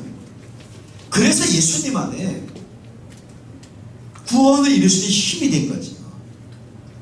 그래서 자녀들에게 어려움이 생기면은 늘 정신 차려야 됩니다. 그거는 그 중에 좋은 일을 생각하는 거예요. 난독증이 왔을 때 제가 잊지 않아도 괜찮아. 하나님은 공평하십니다. 하나가 다쳤어? 그럼 열리는 게 있는 거예요. 난독증은 입력 신호와 출력 신호가 다른 거거든요. 눈으로 읽는 거하고 입으로 말하는 게 다른 거예요. 머리가 좀 빠른 거예요. 머리가 좋은 거예요. 성룡이 난독증의 대표적인, 성룡은 글을 잘 못 읽어요. 그래서 대본을 다 외우잖아요. 들어서 외워서 영화를 찍었어요. 아인슈타인도 난독증이 난독증이 있었고, 지상의 별처럼 같은 영화를 보면은 난독증에 대한 인도 영화인데 정말 좋은 영화입니다. 그래서 우리 애한테 너는 성경을 이제는 읽지 말고 귀로 들으라. 난독증이 걸리면 귀가 발달한대. 아빠가 공부했더니 하나님은 공평하셔서 이게 좀 이렇게 눈으로 보고 입으로 말하는 게 좀 다른데 귀가 발달한대. 너는 성경을 들어라. 네 차례가 되면 건너뛰어도 돼. 동생들은 읽게 하고. 우리 애가요 그때 자유함을 봐요. 그때가 13살 막 지났을 때였어요. 항상 긍정적으로 말해줘야 돼요. 그게 축복하는 말입니다. 혹시 힘든 일이 있어도 그 중에 좋은 것을 11명을 보는 거예요. 그래서 아빠가 괜찮다고 하니까 괜찮아지는 거잖아요. 그래서 성경을 이제 제가 그래서 오디오 성경을 사다 줬습니다. 그때 한국말로 된 오디오 성경이 없었어요. 그때는. 지금처럼 어플로 있는 게 아니기 때문에. 그래서 CD로 된 NIV 영어 성경을 사다 줬어요. 너는 이제부터 이걸 들어. 그냥 성경을 읽을 때 잘 안 읽히면 계속 듣다 보니까 영어 학원에서 청소하다가 발음이 좋은 걸 알게 되고 또 미국에 어렸을 때 있었기 때문에 영어 발음이 워낙 계속 듣다 보니까요. 좋아지니까 보조 교사가 된 겁니다. 청소하다가 옆에서 이렇게 발음을 이렇게 교정해 주는. 계속 듣다 보니까 좋잖아 선생님이. 야, 너 어떻게 발음 좋다 잘한다. 그러니까 10시간 끄적이 막 또 듣고 가요. 그러다가 영어가 T였어요. 그래서 통역을 하게 됐어요. 간단한 것부터 나중에는 열방역에 통역 간사가 됐어요. 그러다가 며느리를 거기서 만났는데요. 통역 간사가 됐는데 통역으로는 돈을 많이 못 번다는 것을 즉시로 깨달아. 얘는 돈에 민감한 애예요. 돈을 줘야 일을 하거든요. 그래서 번역을 시작했어요. 번역은 아무 때나, 통역은 강사가 있어야 하는 거잖아요. 번역은 혼자 아무 때나 하면 되니까. 얘 또 즉시로 깨달았어요. 영어를 한글로 번역하는 사람들은 너무 많아갖고 페이가 짜다. 한글을 영어로 번역해야 돈을 많이 번다. 그거에 도전했어요. 지금 A급 번역가입니다. 영어를 한글로 번역하는 것이 아니고 한글을 영어로 번역하는데 초등학교 4학년 졸업한 애예요. 근데 박사학위 논문들을 번역하고 있어요. 한국어로 박사학위 논문하면 영어로도 같이 출간을 해야 되는데 그거는 외주를 줄 수가 있거든요. 그래서 회사가 있어요. 그걸 받아갖고 우리 큰아들 이메일로 옵니다. 뭐 그걸 번역해갖고 그걸로 먹고 살아요. 월세 내고 살고 뭐 이렇게 좀 없이 살지만은 그래도 결혼하고 5년 동안 SOS는 한 3번 정도. 아빠 진짜 급해요. 200만 원 한 번, 300만 원 한 번, 그리고 2주 전에 60만 원 한 번. 그리고는 그냥 사는 거예요. 그때는 너무 이렇게 자기가 공개사는 잘못했다고 이달 결제를 해야 되는데 없다고 해서 그냥 아빠 자식 간에 밀려주기도 그래서 그냥 갖고 써. 그때 내가 큰 소리 치는 시간이니까. 그 출발은 난독증부터 시작한 겁니다. 그 난독증에 대한 아빠의 태도, 어떤 부정적인 현상이 벌어졌을 때 안심시키는, 사실 제 아내는 근데 조금 힘들어했어요. 근데 내가 괜찮다고 내가 공부를 해봤더니 하나도 공평하시고 이게 다치면 이게 열리는데 기가 발달한대. 그래서 이제 영어가 빨리 는 거예요. 지금 불어, 중국어 이런 거 공부하려고 생각을 하고 있거든요. 뒤늦게 막 공부하고 싶어 해요. 그게 와요. 그때가. 그러니까 우리 큰아들에게 축복의 말은 여러분이 정답보다 해답을 찾으셔야 됩니다. 정답은 뭐냐면은 2 더하기 3은 뭔가요? 5입니다. 그럼 5 더하기 3은 8. 그게 정답이에요. 9가 되면 안 됩니다. 7도 안 돼요. 8. 하나밖에 없는 답. 아이들을 키울 때 하나밖에 없는 양육의 원리는 없어요. 해답을 찾으셔야 돼요. 해답은 그때 달라집니다. 애가 3살 때, 7살 때, 13살 때 달라져요. 3살 때까지는 무조건 용납을 해야죠. 3살부터 7살까지는 애 뒷공문이 따라다니면 안 되고요. 엄마 아빠의 말을 듣도록 훈육하는 기간이에요. 7살부터 13살까지는 아이와 엄마 아빠는 바로 옆에 서서 함께 걸어가는 겁니다. 인생의 가장 행복한 기간이 초등학교 기간입니다. 그때 학원에 많이 보내고 막 사교육하는 거는 정말 애를 행복하게 하지 않는 겁니다. 그때는 많이 놀고 13살부터 17, 이제 19살까지는 티네이저. 그때는 엄마 아빠는요 아이들 뒤에 서서 애들이 가는 걸 따라가는 거예요. 해답이 아이들 나이에 맞게 달라지는 겁니다. 13살부터 19살까지의 특징은 애들이 하고 싶은 것, 비전 찾게 해야 됩니다. 그걸 지지해 주는 거예요. 너 할 수 있어. 근데 누가 그러더라고요. 우리 애가 맨날 바뀐다고 뭐 요리사 된다고 했다가 어떤 때는 뭐 우주인이 된다고 했다가 어디서 봤는지 농사 짓는다고 했다가 중학생 농사 짓는 영상 보더니 자기도 농사 짓겠다고 했다가 자기는 교장 선생님 되게 애들이 바뀌잖아요. 바뀔 때마다 따라가 줘야 돼요. 아이들의 미래를 설계하면 안 됩니다. 그게 아빠의 역할이, 아빠는 바뀔 때마다 따라가 주는 거예요. 축복하는 겁니다. 이거 할 수 있어. 그 중에 좋은 거를 보면서 계속 축복하는 겁니다. 새아이 첫 번째 큰아들 이야기를 쭉 했는데,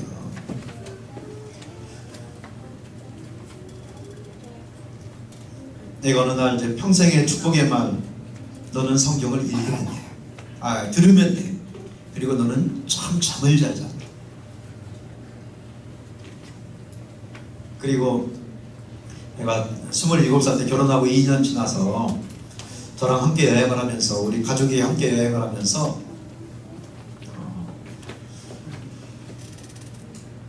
저랑 티격태격 싸우게 됐어요. 제가 책 한 권 출간할 때마다 기념 여행을 하는데, 온 가족 여행하는데 며느리도 옆에 있는데 저랑 옛날 일도 막 싸우게 됐어요. 동생 일을 많이 시킨다고. 우리가 여행 다니면 당번이 있거든요. 막내가 짐 당번이었어요. 짐 들고. 근데 그걸 보더니 자기 옛날에 너무 일 많이 했다고 하다가 옛날 얘기가 나와서 티격태격 싸우게 됐어요. 이게 이제 세 번째 우리 아이에게 축복의 말이 됐는데, 걔가 아빠한테 싸움을 걸 때 늘 하는 말이 하나 있었어요. 옛날에 아빠가 나를 많이 때렸다. 회초리가 부러지도록 때렸다. 그게 제가 제일 억울한 말이에요. 회초리 안 부러졌거든요. 때리긴 때렸는데 회초리 안 부러졌어요. 대나무 회초리로 때렸는데, 5살 때 때렸는데 회초리가 부러졌다는 거예요. 나는 안 부러졌어. 그거 갖고 한 10년간 싸웠어요. 그 아내가 이제 딱 증명이 되면 엄마가 증명해주면 좋은데 엄마가 없었어요. 할아버지 집에 갔을 때 옥상에서 때린 거거든요. 그걸 제 아내는 본 적이 없고, 회초리는 들고 갔는데 내가 때리고 가다 두고 왔거든요. 얘는, 엄마는 또 아들 편이기도 하니까 애가 회초리가 부러졌다고 하니까 나는 너무 억울해갖고 안 부러졌다 이거 갖고 싸웠는데, 제가 그때마다 논리가 있었어요. 야, 대나무는 안 부러져. 마디와 결이 있는데 그게 널 때린다고 부러졌겠냐? 한 대 때렸는데? 근데 우리 그녀는 부러졌다. 아니, 결혼해서 2년이 지나고 며느리도 있는데 좋은 일로 여행하는데 옛날 얘기를 꺼낸 거예요. 아빠 그때 회초리 부러지도록 때렸다고. 근데 우리 아이한테 세 번째 평생 내가 말하는 축복의 말을 그때 해줬어요. 그게 뭐냐면은, 그 직전에 춘천에서 자녀 양육 세미나를 하면서 아이들이 부모에게 듣고 싶은 말을 조사를 했거든요. 두 번째가 참 잘한다는 말, 애들이. 근데 첫 번째가 애들이 그런다는데 어떻게 하겠어요? 왜 그런지 모르겠지만 아이들이 그 말을 듣고 싶대요. 그래서 청소년 애들이 엄마 아빠한테 그 말을 듣고 싶대요.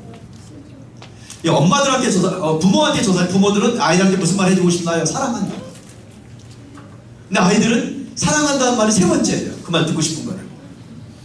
그게 아니에요. 엄마한테 사랑한다는 말 듣고 싶은 게 아니라 아빠한테 무슨 말 듣고 싶은가? 잘한다는 말.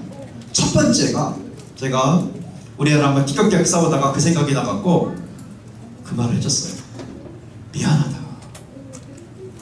아빠가 그날 너를 때린 거를 진짜 미안하다. 그리고 그날 있었던 일을 얘기했어요. 이걸 외가에 가서, 아빠는 그때까지만 해도 처가에 가는 게 좀 부탁됐거든. 제가 처가에 이제 돈이 없이 가니까 너무 힘들었는데요. 결혼 10년 차가 됐을 때 저희 처남이, 형님이죠, 손위의 처남이 술 한잔 하시더니 저보고 그러더라고요. 나 홍서방 자네 싫어. 그때 처음으로 알았어요. 나를 싫어했구나. 그때. 그리고 정신 차리고 어떻게 하면 나를 좋아하게 할까 노력해서 20년 됐을 때, 야, 홍서방 자네는 우리 집안의 정신적 지주야. 막 바뀌었거든요. 근데 왜 나를 싫어했을까? 가서 그냥 아무것도 안 하고 있다가 빨리 처가를 나올 생각만 했었어요. 그러니까 돈 없이 막 가는 게 너무 싫더라고요. 나도 싫고. 그거 보니까 뻔히 보이잖아요. 스트레스가 있고. 근데 집에 이렇게 장인어른이, 얘가 이제 TV를 보고 있는데, 야, 넌 TV 속에 들어가겠다. 뒤에 가서 봐. 그러다 눈 나빠진다. 너네 집은 TV도 없냐? 그리고 나가셨어요. 근데 우리 애가 5살 되니까 중얼거리는 소리를 내가 들었어요. 그래요, 우리 집엔 TV도 없어요. 제가 그때 이제 감정이 올라와갖고 예를 드리고 할아버지한테 그 말을 했다고 생각해서 사실 그게 아니었는데 그때 우리 집에 TV가 없었거든요. 그러니까 돈 없는 거 얘가 너무 많이 봤는데 그래요 우리 집에 TV 없어요. 예를 드리고 시골집 옥상에 올라가서 매를 때렸어요. 그때 신기하지요. 한 훈육할 때 그때 이제 매를 몇 번 때렸는데 다른 그 우리 집에 사랑의 매가 있었는데 그걸로 매를 맞았을 때는 한 번도 얘기를 안 해요. 기억을 잘못해요. 그거는 정확하게 뭐 이모 삼촌 물건을 손댔을 때 엄마 말을 안 들을 때 뭐 이렇게 몇 가지가 있었거든요. 그걸 어겨서 매를 맞았을 때는 한 번도 얘기한 적도 없고 지금은 매를 맞은 기억도 못해요. 아주 어렸을 때 훈육을 끝냈기 때문에. 근데 그 할아버지 집에 옥상에서 맞았을 때 그것만 기억해요. 내가 감정으로 그날 때린다는 거잖아요. 그리고는 맨날 대나무 위처리가 부러지도록 때렸다고.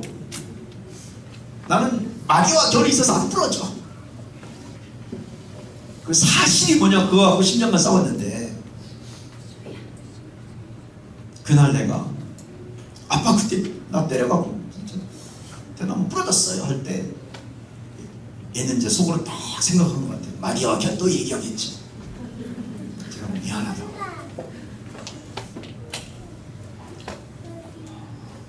그리고 2시간 있다가 이제 운전하는 얘가 운전하고 며느리가 앞에 타고 2열에는 저랑 아내가 타고 3열에는 저희 이제 딸하고 막내가 타고 이제 여행을 하고 있었는데요. 2시간 있다가 얘가 또 저를 시비 거는 게 이제 그 동성애에 대한 부분에서 우리가 이제 갈등이 있었어요. 걔는 동성애자가 아니에요. 뭐 결혼해서 지금 잘 살고 있어요.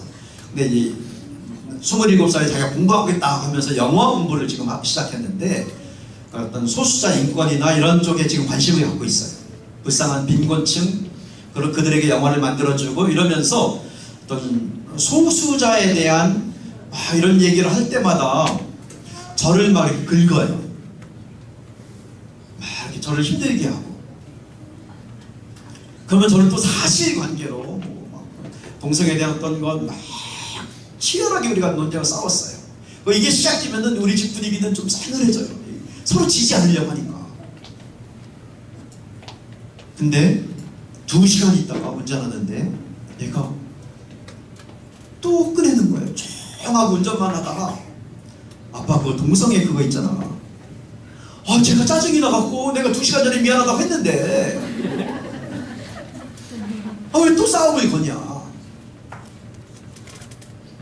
아빠 그 동성애 그거 사실 아빠 말이 맞아요. 얘가 아빠 그 동성애 그 얘기 할 때 차 분위기가요 정말 이렇게 완전히 침묵. 또 싸우겠고 둘이. 근데 아빠 말이 맞아요. 2시간 만에 애가요 아빠 편이 된 거예요. 그 이후로 지금 2년이 됐는데 우리는 아주 너무너무 일치하고 있습니다. 아주 근본적인 부분까지. 제가 처음에 성경을 읽지 않아도 돼. 자꾸 이렇게 이상한 말 넣으면 괜찮아. 넌 듣기만 해도 돼. 야, 너 어떻게 잠을 잘 자냐. 미안하다. 이 3마디의 말이 우리 큰아들에게는 축복의 말이에요. 그래서 비슷한 똑같은 사례가 여러분 자녀 키울 때 뭐 똑같이 있으라는 건 아니겠지만요. 그때 맞는 해답. 우리 아이가 들으면은 안정감이 될 수 있는, 그리고 긍정적이 될 수 있는, 닫힌 것만 보는 것이 아니라 열린 문을 볼 수 있는. 때로는 뭐 실수도 할 수 있고 뭐 치열하게 티격태격 싸울 수도 있지만은 궁극적으로 아이를 살릴 수 있는. 제가 미안하다 이걸 하면서 공부를 했어요.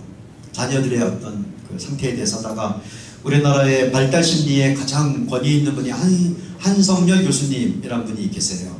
그분이 강의한 게 유튜브에 28강이 올라와 있습니다. 진짜 좋은 강의예요.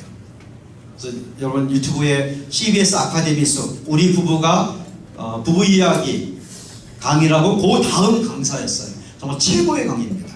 태아부터 노년까지 사람들의 심리, 청소년 남자아이의 심리, 진짜 좋은 강의입니다. 그거를 쭉 들으면은 인간을 이해할 수가 있어요. 근데 제가 그걸 공부하면서 내가 우리 애한테 미안하다고 한 말이 얼마나 잘했는지, 그때 싸우지 않고, 왜냐면 그건 내가 져주는 거잖아. 특별히 남자아이는 반드시 아빠를 이겨야 됩니다. 그 나이가 있어요. 그 말은 아빠가 아들에게 져줘야 되는 때가 있어요. 나는 그걸 몰랐어요. 나는 바득바득 얘랑 싸워서 이겼어요. 어느 날 말도 안 되는 얘기를 막 꺼내요. 논쟁거리를. 그러다가 제가 말로 안 지잖아요.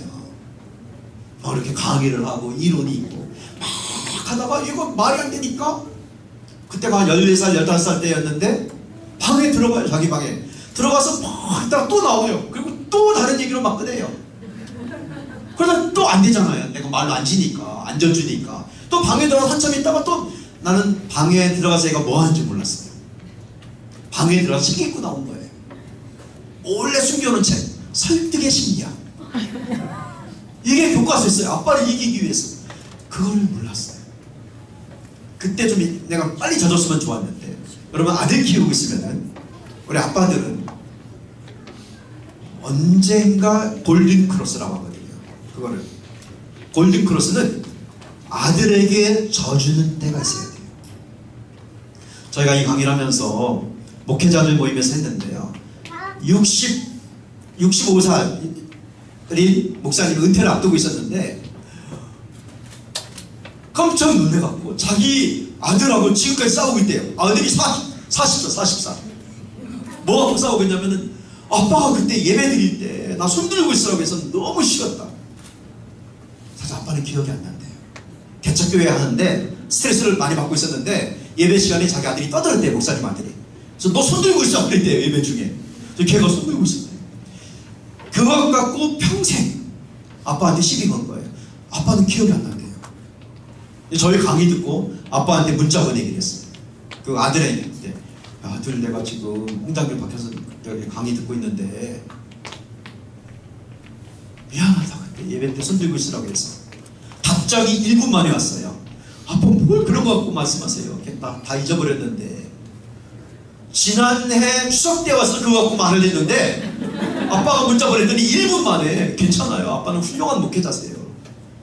아빠가 져주면 애들이 살아나요. 그러니까 해답을 찾으시 그때마다. 아이들을 축복한다는 거는 막연하게 무슨 종교적, 추상적, 영적 너는 복을 받을지 않아 이거 하는 게 아니에요. 아이를 행복하게 하는 거예요. 그 아빠의 한마디가요, 아이를 살리는 겁니다. 어떤 때는 미안하다. 제가 가장 늦게 배운 말이고요. 그거는. 어떤 때는 너는 잠을 잘 자면 그건 하도 내가 힘들어하니까 성령님이 내 눈을 열어서 아들이 뭐하고 있나 봐라. 그때 떠올랐어요. 얘가 불면증에 시달리면 이 나이에 얼마나 힘들까. 잠자는 것도 은사네.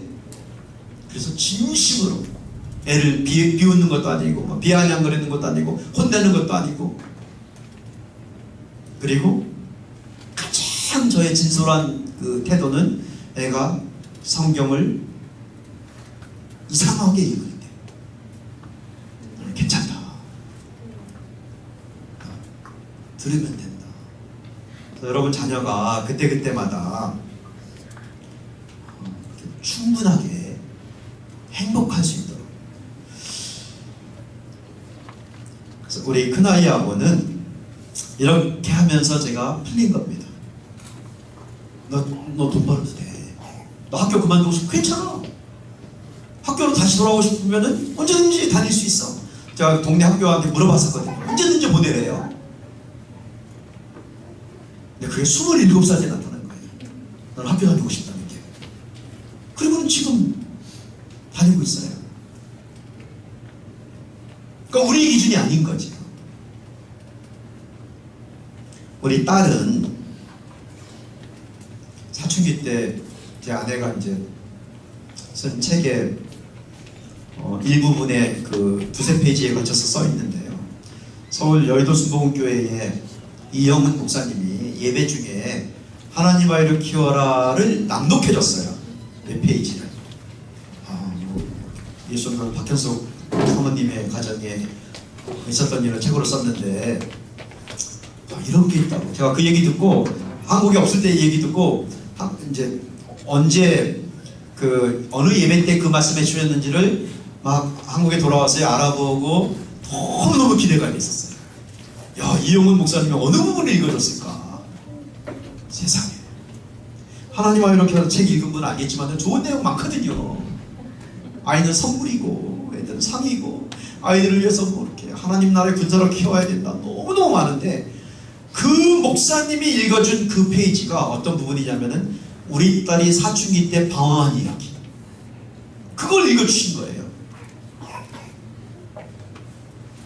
근데 이 부모들은 포기하지 않고 기도를 했다. 그러니까 사춘기를 왜 주셨을까? 크리스찬 가정의 아이들이 사춘기 때는 지금 영화부에게는 까마득한 미래 이야기가 될 수 있지만은 요즘은 좀 빠르기 때문에 여자아이들은 뭐 10살만 돼도 사춘기가 시작될 때가 있잖아요. 명확합니다. 그거는 엄마 아빠를 돌아보도록 그리고 아이를 위해서 기도를 쌓아놓도록. 사춘기는 축복이에요. 그러니까 이것도 n분의 1이에요. 저는 뭐 홍장빈 목사님의 가정의 이야기다 참고하시면 돼요. 각자 직업별로 다른 거잖아요. 제가 우리 딸의 사춘기 때 아들 사춘기는 너는 잠을 잘 잔다로 넘어갔는데 딸 사춘기 때는 제가 힘들었어요. 그래서 제가 쓰는 최고의 결정을 했습니다. 사역을 내려놨어요. 대학사역 전체 책임자로 좀 높은 때인데 사역을 내려놓고 2009년도에 다 내려놨어요. 예수 다니는 직책을 다 내려놓고 우리 딸하고 6개월 동안 있어줬어요. 네가 어디 가고 싶냐? 어렸을 때 코로라도, 미국의 코로라도에 그게 추억이 너무 좋았는데 거기 가자. 6개월 동안 아무 일도 하지 않고 성경 공부를 같이 했어요. 그리고 같이 산책하고 기도해주고 그걸 했어요. 6개월 있다가 좋아졌어요. 저희에게 저희 영향을 받은 분들 중에 꽤 오래전 이야기인데 우리나라에서 남성 육아휴직 1세대 거의 아마 1호일 것 같아요. 예수 전도단에서 훈련받은 분이 그 형제가 육아휴직 그 신청 법으로만 존재하는 그거를 실체로 옮겨갖고 1호 그 회사 1호 육아휴직 신청했어요. 다 주위에서 무슨 뭐 그런 거 아니야 책상 빼려고 하느냐 뭐 너 복직할 때 잘린다부터 했고 다 말렸는데 이제 저희 영향을 많이 받았죠. 그래서 육아휴직 했는데 거기는 진짜 1년을 채웠어요. 1년을. 나중에 월급도 거의 안 받고 그냥 복직 보장했는데 그것도 될까 말까. 나중에 만났는데요. 아이들하고 함께 있어줬는데 육아휴직 신청하고 출근을 안 하고 한 달 정도 됐을 때 이메일이 쏟아졌대요. 어떻게 한 거냐. 많은 남자들이 문의가 왔대요. 답장해주고 1년 뒤에 복직할 때 그 회사의 여러 부서에서 서로 데려가려고 했어요. 김 과장은 용기가 있는 사람이다. 내가 당신과 함께 이 프로젝트를 추진하고 싶다. 그래서 선택해서 복직했어요. 지금은 전국에서 2만 명 정도 하고 있습니다. 많아졌죠. 그러니까 제 나름대로 그때 저도 그렇게 한 거예요. 6개월 동안 쉬고 딸하고 함께 있으면서 얼마 전에 물어봤어요. 우리 딸한테 아빠한테 들은 말 중에 가장 기억에 남는 말이 뭐냐? 너에게 축복이라고 할 수 있는 말. 그랬더니 걔가 그러더라고요. 아빠가 그때 일 그만두고 집에 있으면서 나랑 성경 공부 내가 그렇게 안 하려고 했는데 안 하려고 하면은 그럼 그만 내일 하자. 또 5분 하다가 그만두면은 그만 뭐 내일 하면 돼. 저녁 때 혹시 마음 있으면 얘기해. 어느 날은 성경 공부하고 싶대요. 그런 날은 또 1시간 동안 같이 하기도 하고. 저 예수단이 쓰는 7단계라는 성경 공부 책이 있는데요. 사실 4과까지밖에 못했어요. 6개월 동안. 얘가 잘 안 따라와. 억지로 하지 않았어요. 그냥 진도는 너에게 네가 원하는 대로 할게. 근데 얼마 전에 그러는 거예요. 아빠한테 들은 말 중에 자기를 살린 말, 그게 너는 잘 될 거야 라고 한 말이래요. 저는 수백 번 말했거든요. 제가 그 말 우리 딸한테 안 들었으면은 오해할 뻔했어요. 내가 야 너는 잘 될 거야 내 인생이. 그때마다 우리 애가 그랬어요. 잘 되긴 뭐가 잘 돼. 나 싫어. 난 어떤 때는 말도 안 하고 너는 잘 될 거야. 그런 말도 안 하고. 근데 이번에 그러더라고요. 아빠가 자기에게 너는 잘 될 거야 한 말이 그렇게 좋았대요. 그러니까 해다. 아이들마다 달라지는 겁니다. 축복의 말이. 아이들을 안심시키는 말. 성도인 경찰이 전화해서 목사님 딸이 과속에 걸렸는데 트렁크에 술병이 가득해요. 목사님 이거는 법으로 와서 사인하고 들어가야 됩니다. 그 성도가 보는 데서 애를 안아주면서 괜찮아. 그때가 더 다른 거예요. 아빠의 축복의 말이. 우리 딸이 얘는 공부에 관심이 없었어요. 근데 이제 우리 아들은 27살에 왔는데 얘는 23살에 왔어요. 자기 친한 친구가 이제 대학을 다니니까 제가 딱 지켜보니까 은근히 자기도 공부를 하고 싶어 하더라고요. 근데 얘는 수능 보고 해서 들어갈 애가 아니에요. 얘는 뭐 올리브영에서 일하기 전에는 롯데시네마에서 일했고요. 그 전에는 꿈의 알바라는 에버랜드에서 일했는데 에버랜드는 100명 단위로 뽑거든요. 하룻밤 자기 전에 10몇 명이 집에 돌아갔어요. 하루 자고 한 20명이 집에 들어갔어요. 에버랜드는 급여가 정말 좋고 거기는 돈을 모을 수밖에 없는 구조예요. 왜냐면 한 달에 2만 원만 내면 숙식이 다 해결되기 때문에 나머지는 돈 쓸 시간이 없어요. 그래서 돈을 모으거든요. 에버랜드에서 일하면 하루에 20km씩 걸어 다녔어요. 에버랜드에 일하면서 거의 1년을 버텼어요. 딱 3명만 100명 중에. 그리고 얘는 그 기록이 있어서 어디까지든지 알바생으로 취직이 잘 돼요. 근데 지금 올리브영에서 일하는데 올리브영에서 올해 정직원으로 막 들어오라. 거기 이제 CJ는 되게 힘든데 올리브영의 직원 선발은 구조가 달라요. 그 지점장이 추천하면은 뭐 시험 보고 해서 인성 적성 테스트하고 이렇게 들어올 수가 있는데 계속 오라고 너무너무 일을 열심히 하거든요.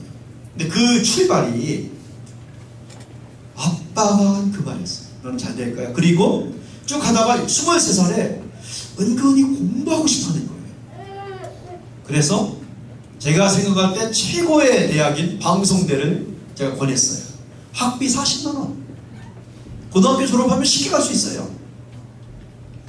얘 친구 중에 학자금 대출 걱정 없이 다니는 유일한 애예요. 우리 딸이. 지금 3학년까지 했는데 방송대 열심히 하면 대학원 잘 갈 수 있어요. 대학원 진학 많이 해요. 그래서 너는 대학원을 잘 가라. 지금 수능 봐하고는 들어갈 수가 없으니까 방송대 다녀. 얘 친구가 처음에 얘가 부러워하는 애였는데 진짜 좋은 학교를 잘 다니고 있었거든요. 근데 우리 딸을 보더니 너무너무 행복해하는 삶을 살기 때문에 학점에 대한 스트레스도 없고 인터넷으로 공부하면 되고 학비에 대한 부담도 없고 적금 통장을 계속 모아나가고 얘가요 그 학교를 자퇴하고 방송대로 편입했어요. 그리고 지금 유튜버가 됐어요. 지금 우리 딸 친구가 하나 올리면은 3만을 기본으로 찍고 10만까지 매주마다 너무너무 행복해요. 근데 그 출발이 학교 다니면서 학교 생활을 너무 힘들어했거든요. 그 전공으로 얘가 안 맞는데 제가 볼 때는. 근데 얘가 엄마 아빠도 얘가 하도 힘들어하니까 이제 그만 우리 집을 존중하기 때문에 우리 딸이 방송대 다니는 걸 알았기 때문에 그럼 너도 그냥 해라 해갖고 방송대 다니면서 너무너무 좋아하고 있어요. 그러면서 이거는 롯데시네마에서 일할 때 쉬는 시간이 늘 가서 같이 영화 보고요. 아빠는 네가 하는 일을 지지해. 에버랜드 일할 때도 여러분 에버랜드 일할 때 연관 회원들이 나오더라고요. 알바생 부모에게. 세상에 좋은 직장이에요. 에버랜드 열심히 가서 우리 딸이 일할 때 그 팀장한테도 인사도 하고 재미있게도 보내고 여기 가서는 같이 영화도 보고 그러면서 얘가 하고 싶은 거는 그림을 학교 다니는 건 아닌데 그림을 그리고 싶어 했어요. 그래서 제주도 열방대학에서 그림 공부하는 과정이 있는데 거기서 해갖고 전시회도 하고 정말 잘 살고 있어요. 얘가 꼽은 한마디는 우리 큰아들은 미안하다. 너는 잠을 잘 잔다. 성경을 들으면 되는 거야. 그게 세 마디 아빠의 축복의 말이었는데 우리 딸은 너는 잘 될 거야. 아이들마다 다른 거지. 우리 막내는 13살 때 제가 칼을 사줬고 저랑 여행을 떠났어요. 강원도 고성에 가서 DMZ, 제가 북한 남북 통일을 위해서 기도하고 싶어서 기도 여행을 했거든요. 열흘 동안 320km를 걸었어요. 2011년도에 쭉 걸으면서 끝까지 중간중간에 간사가 왔다 가고 그랬는데 우리 아들은 끝까지 아빠랑 열흘 동안 걸었어요. 걸으면서 북한에서 기도하고 하더니 북한 남북 통일에 대한 비전을 갖게 됐어요. 그리고 이 파주에서 저 의사진이 파주 평화전망대에서 북한을 축복하는 기도하고 자기는 이제 집을 떠나겠다고, 제주도로 가겠다고. 제주도 열방대학 기도학교라는 작은 대안학교가 있는데 거기 가서 집을 떠났어요. 그리고 자기는 남북 통일을 위해서 정치인이 되겠다고. 그리고 13살 때 정치외교학과에 들어가겠다고 목표를 정했어요. 그게 행복하면 해라. 우리 딸은 그냥 친구들이 좋으니까 에버랜드에 좀 일찍 갔거든요. 에버랜드 가서 돈 벌어서 내가 화장품도 사고 맛있는 것도 먹고 일본 여행도 가고 그렇게 할 거야. 그거 해라. 우리 아들은 나는 지금 학교 다니지 않고 돈 벌 거야. 학원 청소 해라. 우리 막내는 자기는 정치외교과에 들어가서 남북 통일에 정치인 되게 그거 해라. 그러고 지지를 해주는 겁니다. 본인이 선택하더라고. 그럼 형은 대학을 안 들어가서 초등학교 4학년으로 끝났는데 이제 막 공부를 했고, 누나는 방송대에 열심히 다니고 있고, 너는 어떻게 할 건데? 자기는 서울대 가고 싶대요. 그거 해라. 그러고 좀 걱정은 되지만 그게 간다고 해서 마음대로 되는 것도 아니고. 13살에 그리고는 그 고등학교 2학년 1학기 과정까지 인성교육만 했어요. 거기는 뭐 입시교육이 아니니까. 제주도 열방대학의 기도학교가 성경이 있고 인성교육, 성품교육 이런 걸 하고 고등학교 2학년 때 검정고시 그 나이에 보고 이제 수능 입시 준비를 했어요. 그러니까 예전에 공부했던 아이들이 어렸을 때 공부를 많이 안 하면 17살쯤 나도 공부 좀 하고 싶다 하는 열정이 일어난다. 그때 공부하면 따라갈 수 있다. 그거를 증명하고 싶었어요. 저도 그렇고 우리 애도 그렇고. 여러분, 초등학생의 함정이라고 있습니다. 그럼 우리 아이가 초등학생이 되잖아요. 초등학생의 함정은 뭐냐면은 엄마 말을 들어요. 그게 함정이에요. 함정아. 엄마가 하라는 대로 해요.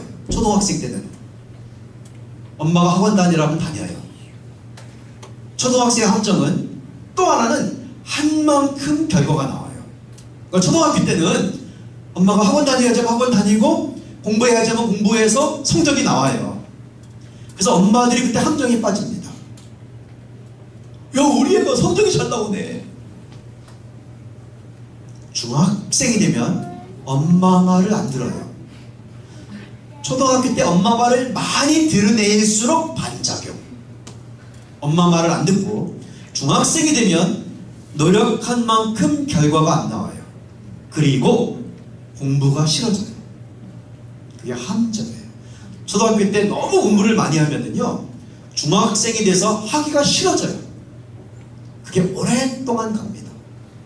우리가 생각할 때는 3학년 수학을 풀면은 4학년을 풀 수 있고 6학년만 풀려면 5학년을 풀어야 되는데, 지금 아이들은 중학교 1학년 거 풀면 중학교 3학년 거 풀 수 있어야 되는데 지금 아이들은 연결을 못 시켜요.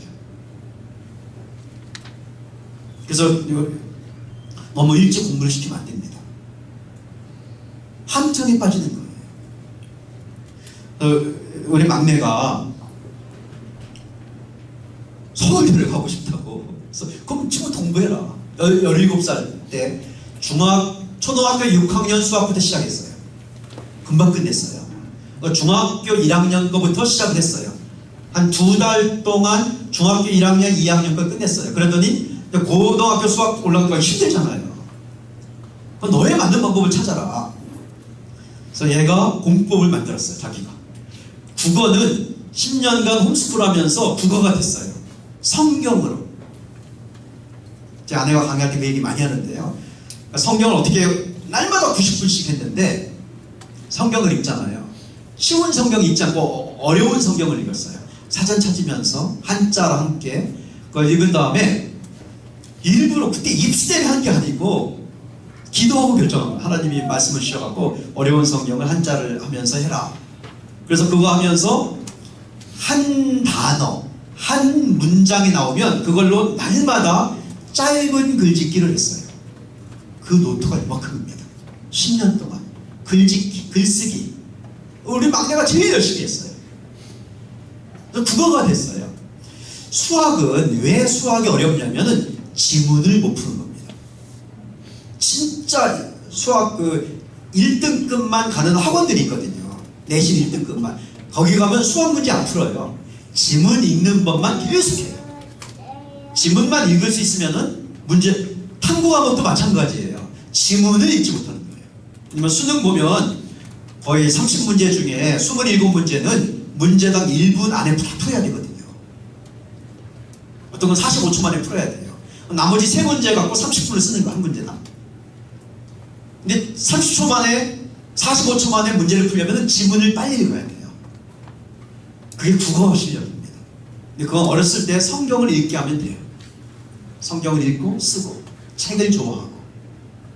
근데 우리 애가 이제 17살에 초등학교 6학년부터 수학을 쭉 해갖고 1년간은 인강으로 열심히 공부했고요.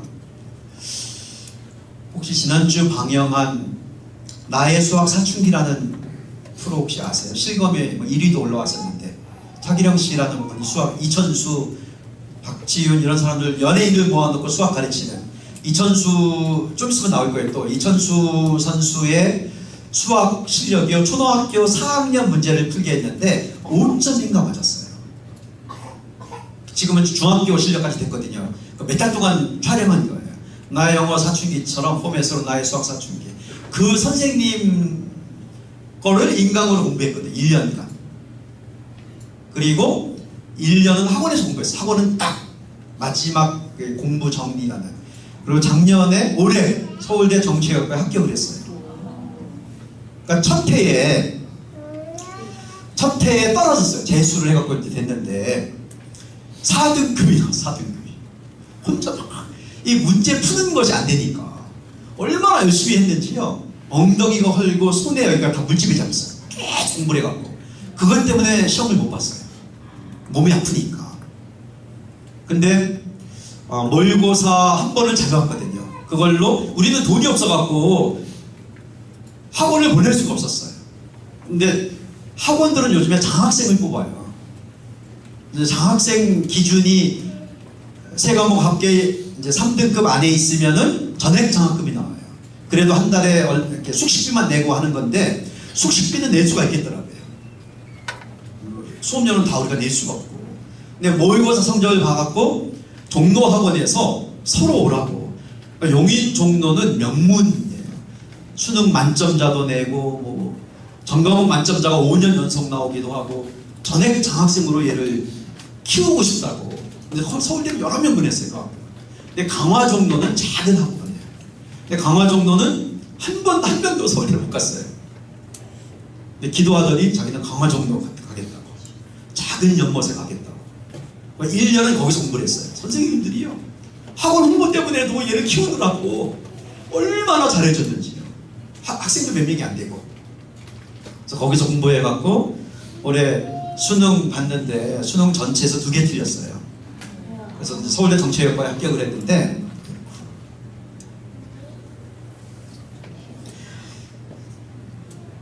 제가 세 아이 이야기를 하면서 각 아이의 해답이 다르다는 겁니다. 첫 해에 수능을 실패했을 때 얘가 2달간 방황하더라고요. 남들은 공부 그냥 바로 시작하는데 2달 동안 책을 안 잡았어요. 3월 달부터 학원에 2월 셋째 주부터 학원 가면서 한 달 동안 또 공부를 안 했어요. 학원을 공부를 안 시켜요. 컨디션 관리로 천천히. 그때 얘가 뽑은 아빠의 축복의 말이에요. 자기는 성적 잘 나올 줄 알았는데 모의고사 잘 봤는데 진짜 수능 때는 완전히 망쳤거든요. 얘가 집에 돌아왔을 때 처음엔 그냥 두고 제가 우리 아들한테 나는 네가 자랑스럽다. 엉덩이에 진물 나도록 했잖아. 특수 의자까지 사서 했거든요. 그 얼음 방석 같은 거 사갖고.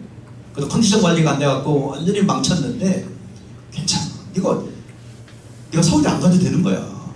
정치인 되는 게 목표면은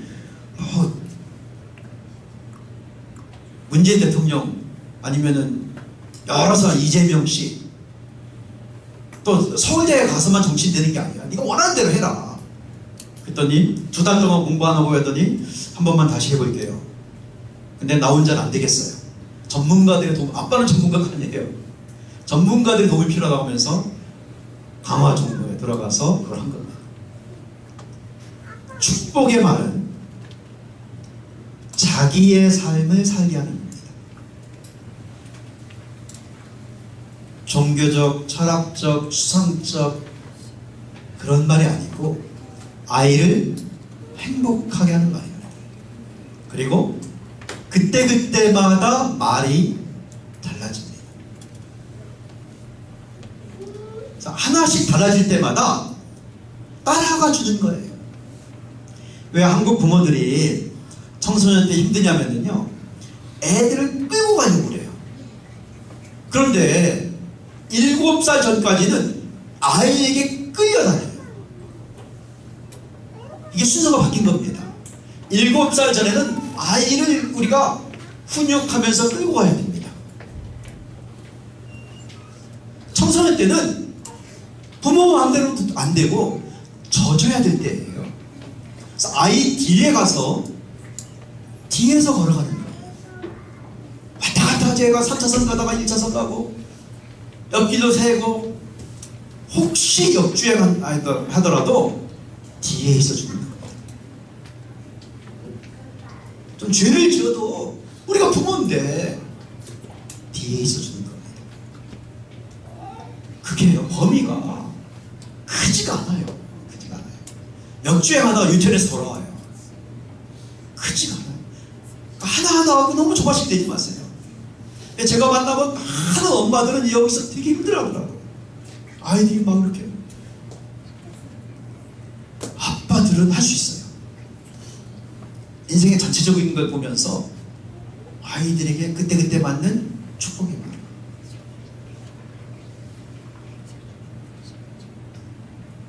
그래서 축복의 말은 아이들이 바뀔 때마다, 하고 싶은 것 바뀔 때마다 수없이 바뀌죠. 지금 초등학교 3학년 정도 된 애들한테 물어보세요. 뭐 하고 싶니? 거의 대부분 유튜버예요. 10년 전에는 아이돌이었어요. 또 바뀔지도 모르겠죠. 그거 아니야. 철없이 그러지 말아 할 필요 없어요. 아이들이 그거라도 생각한 게 얼마나 좋습니까? 어떤 애는 나는 공부 안 할 거야. 그거 괜찮은 거야. 나는 공부할 거야. 그거 좋은 거예요. 수없이 바뀔 때 변덕스럽다고 하지 말고, 애가 줏대가 없다고 하지 말고, 청소년 때가 되면은 뒤에 서 있어 주는 겁니다. 그리고 기다리면서 함께 하는 겁니다. 이게 아빠 역할이에요. 중심을 잡아주는 거죠. 그러면서 오늘 처음부터 했던 말인데요, 행복하게 살 수 있도록 도와주는 겁니다. 우리 성경, 아버지들에게 한 성경 말씀입니다. 사도 바울을 통해서 하나님이 모든 아빠에게 한 말이죠. 함께 읽겠습니다. 시작. 아비들아, 너의 자녀를 노엽게 하지 말지니 낙심할까 합니다. 저는 큰아이 때 좀 늦게 이걸 배웠고요. 둘째는 딸이어서 조금 쉽게 했지만 그래도 나중에 내 사역을 내려놓고 그걸 배웠고, 그 덕분에 막내에게는 어떻게 맞춰야 될지를 알았어요. 여러분 자녀를 정말로 진심으로 축복하는, 그래서 많은 것 중에서 한 가지만 적용하면 좋겠습니다. 아이들이 듣고 싶은 두 번째 말이 참 잘했다는 말, 사랑한다는 말이 세 번째, 미안하다는 말이 첫 번째래요. 얼마나 애들을 막 힘들게 하는지. 애들이 제일 듣기 싫은 말, 첫 번째, 그 말은 하지 마세요. 제일 듣기 싫은 말 첫 번째 나온 게요. 어떤 애가, 엄마가 수학 80점 맞으면 자전거 사준다고 했어요. 열심히 하고 80점 맞았어요. 40점 맞던 애가 엄마한테 가서 80점 줬더니 엄마가 거봐 되잖아, 90점도 할 수 있는 거야. 우리 아빠들은요, 절대로 아이들이 듣기 싫은 그 첫 번째 말을 하지 마세요. 그게 뭐냐면은 아이들이 가장 듣기 싫은 말이 더 잘해라는 말이라고 했어요. 그만 되잖아, 더 잘해, 너 100점도 할 수 있어, 100점 맞으면 내가 멋진 거 하나 사줄게. 그러지 마세요. 아이에게 너무 이렇게 요구하는 것보다도 우리 하는 말이 아이에게 행복할까. 이 세상은 예수님을 알 수가 없습니다. 이름 알지, 성탄절 그거 알아요. 크리스마스 예수님이 어떤 분인지를 알 수가 없어요. 그리스도인들이 예수님을 믿기 때문에 아는 겁니다. 세상 사람들이 예수님을 믿어야 알 수 있습니다.